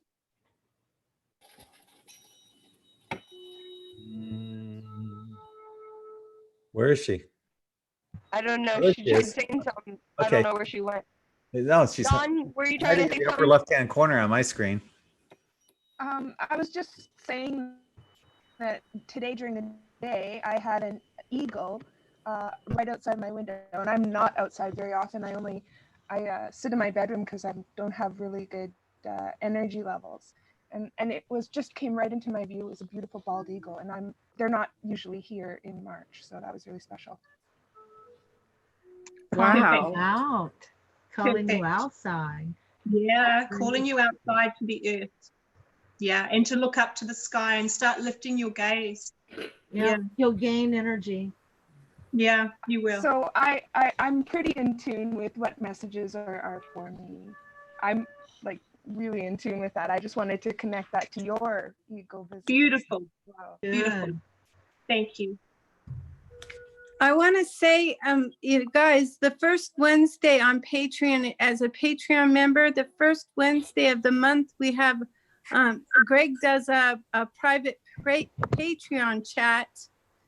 And if you can join Patreon, it would be nice because it's really cool. I'm looking forward to tomorrow. Yes. Yeah. I appreciate that. Thanks for the plug on that. Yeah. It's, Oh, no, it's selfish. He got embarrassed.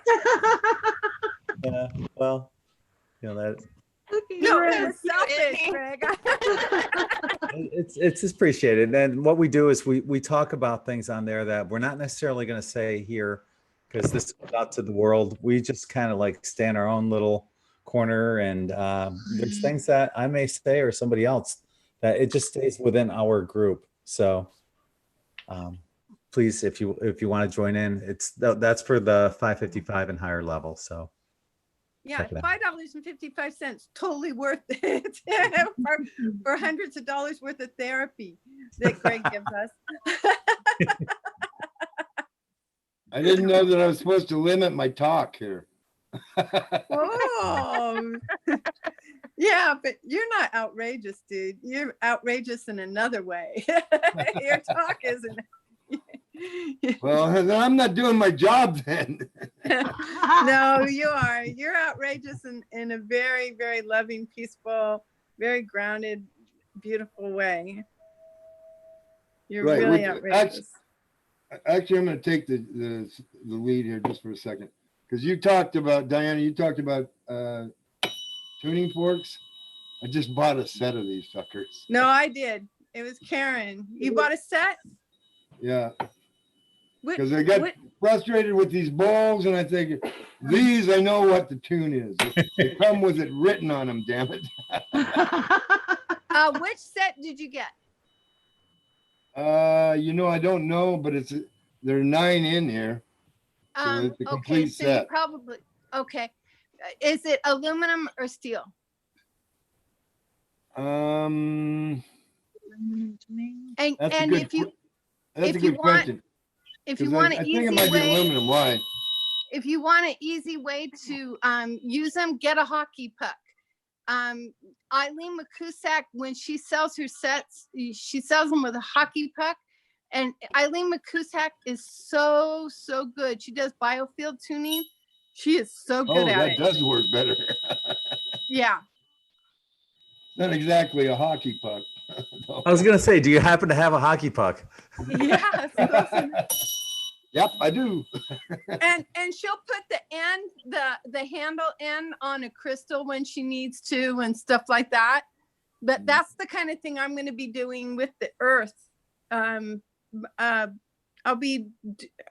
they've shown me what to do, and now I've got to go out and pick the right set and start doing it. So I wonder if those tuning forks come in like standard tuning or 432. Oh, yeah. Yeah. There's loads of variety. You can get a chakra set, you can get a set in steel, you can get a set in aluminum, and you can get the ones that have the I forget the name of it right now, the buffers on it. So they're not loud. They're the ones that you set on things. And like if you have a point in the body, you would set it on there. There you go. What is that called? What is that one called? I know that they're the kinds that you touch once you hit it. Yeah. Yeah. Get a hockey puck. Got one. Oh, okay. That's awesome. That's awesome. Eileen McCusick too. I love her stuff. I'm Yeah. so excited to know what you got shown to do to the earth. That is so intriguing to me. If you don't mind sharing it, or if it's personal. Well, I'm sorry.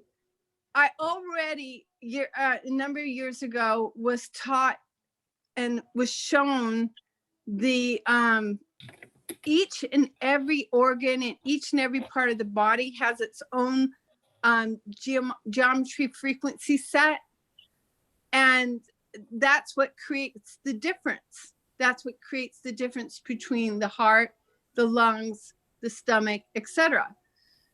So it's a hologram. So therefore I was shown, and then the overall area, and then the overall area from that, etc., etc., etc. So because I'm a healer and I use my light for a very long time, I can tune, I can do the body without forks. I don't need forks for the body. I can tune a body without forks. I can walk a person's, I can do all that. So it was like, I'm really not, I didn't feel, and I love doing holographic memory release. There's things I love. I love doing the channeling and what comes with that. I love all that. I really didn't want to add anything to that, energetically. I didn't, but I didn't, I wasn't guided myself that way. It's just, it makes sense that why would I need to add something? And I love Gaia. And so I was guided to go out and do the tuning forks on the earth instead. So my first trip, my first big trip, I'll go out to Joshua Tree because I can be crazy out there and everybody else will think I'm normal. And but I'll start walking the neighborhood and stuff with the tuning forks and the hockey puck and just play it in the park and things like that and work with it and get used to how and why and where. I do have a walking stick that is, I think it's Manzanita, but I have a big walking stick. So I found that in a river this last summer. So I've been drying it and prepping it and getting it ready. And then I will take probably a bag of crystals as well with me, in case I need a crystal or anything like that. And I'll just download it as I walk. So each step is going to be what's next, which to me is just the healthiest thing in the world for me to do. Yeah. To me, it's just that's me. I love doing the healing because I don't know what's next. I love doing the spirit walk because I don't know which way I'm going to turn next or what I'm going to see next or what I'm going to get what's going to get pointed out to me. And that just makes me crazy happy. Yeah. Nice. Yeah. So yeah, the tuning fork thing is going to be a big learning curve for me and it makes so much sense, especially because I live in this density. You guys all know I live in Southern California. And I don't live in the densest area, but the energy of it is unbelievable.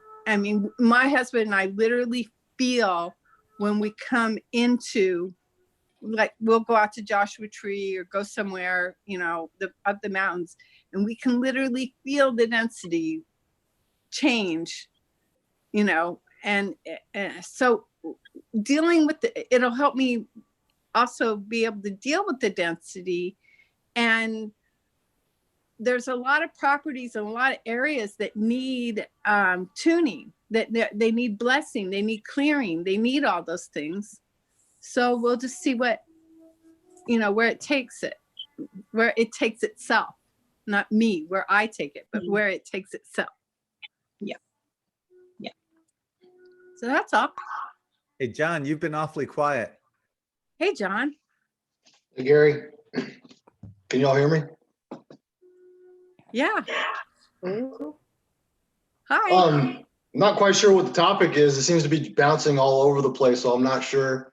I feel like I kind of want to participate tonight, but I'm not really sure where to jump in there. Looks like everybody's having a good evening communicating, and I like to watch sometimes and listen to what everybody has to say. Everybody has a very unique perspective. I think it's great. One thing I could say to Jody, what prompted me to get on here was you were asking, how does my art help people?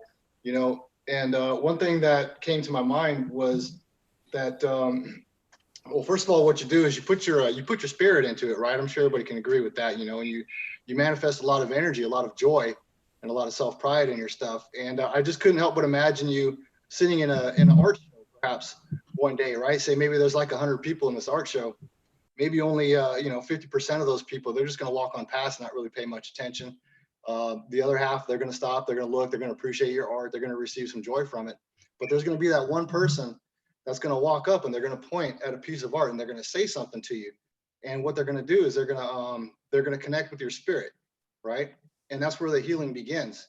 When either it's something they're going to say to you that's going to make you feel something. You might like start getting the chills or something. You're going to start hearing the sound of like the wind and feathers, or maybe you'll hear like wind chimes or something like that. And that's what happens when your spirit starts communicating.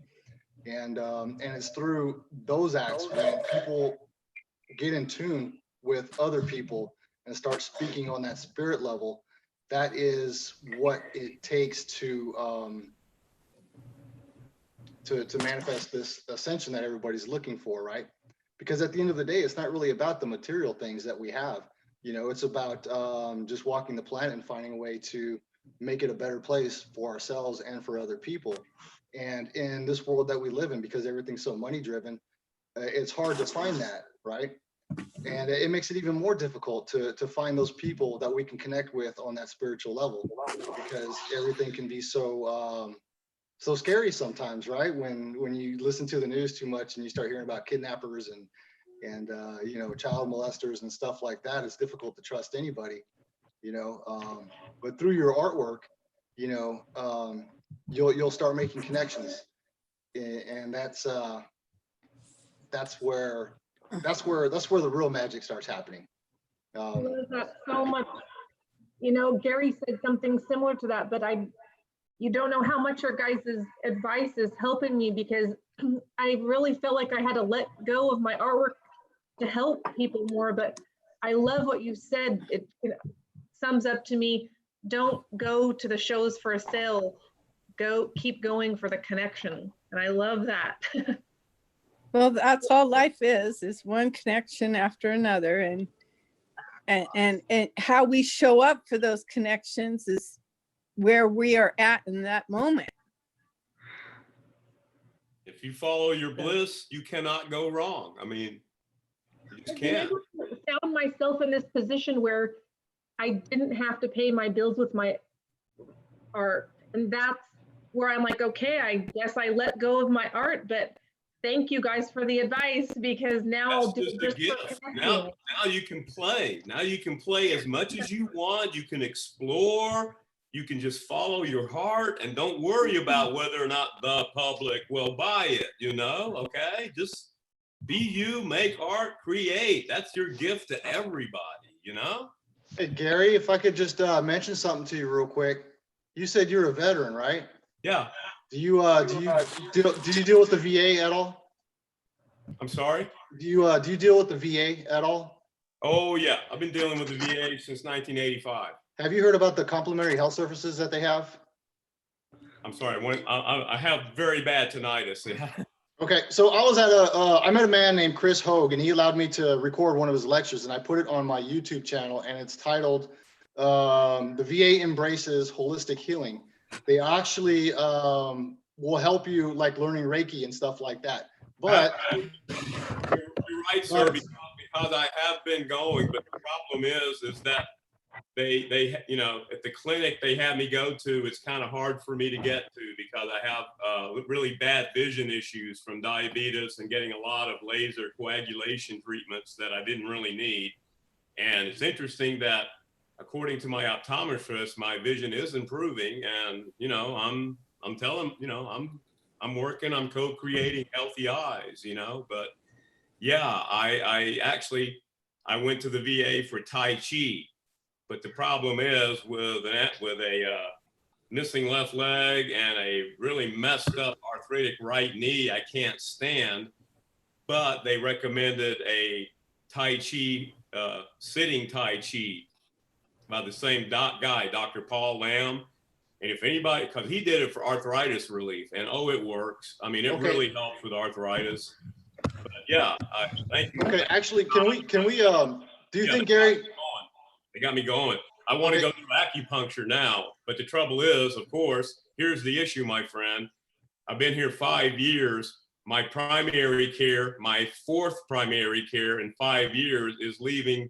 So now I have a new primary care coming in, and they act like they don't know what to do because, you know, when the doctors get there, they have to be trained by the people who work there full time, you know, how the system works. I mean, for instance, I have this wonderful scooter that the VA gave me. You know, that's a $7,000 scooter, okay? The only problem is the only place I can ride it now is in my apartment complex because my car won't accept the lift. But in order to get the lift, I have to trade in my car. Then I have to get approved to go to a driver's training course in Georgia that they're going to send me to. But it's going to take about 6 months to get through the waiting list and everything, my friend. So, you know, Okay. Well, let me just throw this in there real quick, Gary. If you, I'd love to talk to you more about this, but can we talk more offline because you've actually been able to get those. One thing perfectly that's happened is that now that I have, you know, surrendered, and like Gregg suggested, I surrendered, I opened myself up to abundance. I now am in a situation where I do have Medicare. I also have, you know, VA, and now I can afford to get my old FEHB health policy again, and I can pay for it entirely out of pocket. So I'm basically going to have Cadillac health coverage starting next month where I can go see any doctor and get anything done without a wait. And I'm going to get approved for, I'm going to go ahead and, you know, trade in my Mustang. That'll happen in the next week. And then I'll get approved for a lift. And then you guys, you know, next time I'll be talking to you from the road because I'm not going to stick in one place. I'm going to get into the RV life like we're all talking about, you know, simplify, get rid of all the junk I don't need, and I'm going to go where my heart tells me to go. But, you know, God bless you, brother, because I didn't mean to cut you off. I have a bad habit of doing that. You might have noticed, you know, that's a gift. You know, I'm having abundance, you know, I'm able to cut people off like I'm an idiot. I do apologize, but thank you anyway, my man. I get you about that. And Gary, go to the chat and get with him. He wants to connect with you. Yeah, we will. You know, we'll talk because I got to tell you, you know, a veteran understands a veteran, and you really have to be a veteran to kind of. That's just the way it is, you know. I mean, it's something we went through, you know. But yeah, there's a message right there in the chat from John to everyone, but it's to you directly. So find a way to contact with him. And yeah. Okay. Make that happen. Yeah, that's sweet, John. That's very sweet. There's a lot of veterans who could benefit from the complementary health, but they don't know about it. And the VA they're not advertising it when I went and talked to them. So I would love to get with you offline. There's a lot of people who would actually love to speak with you.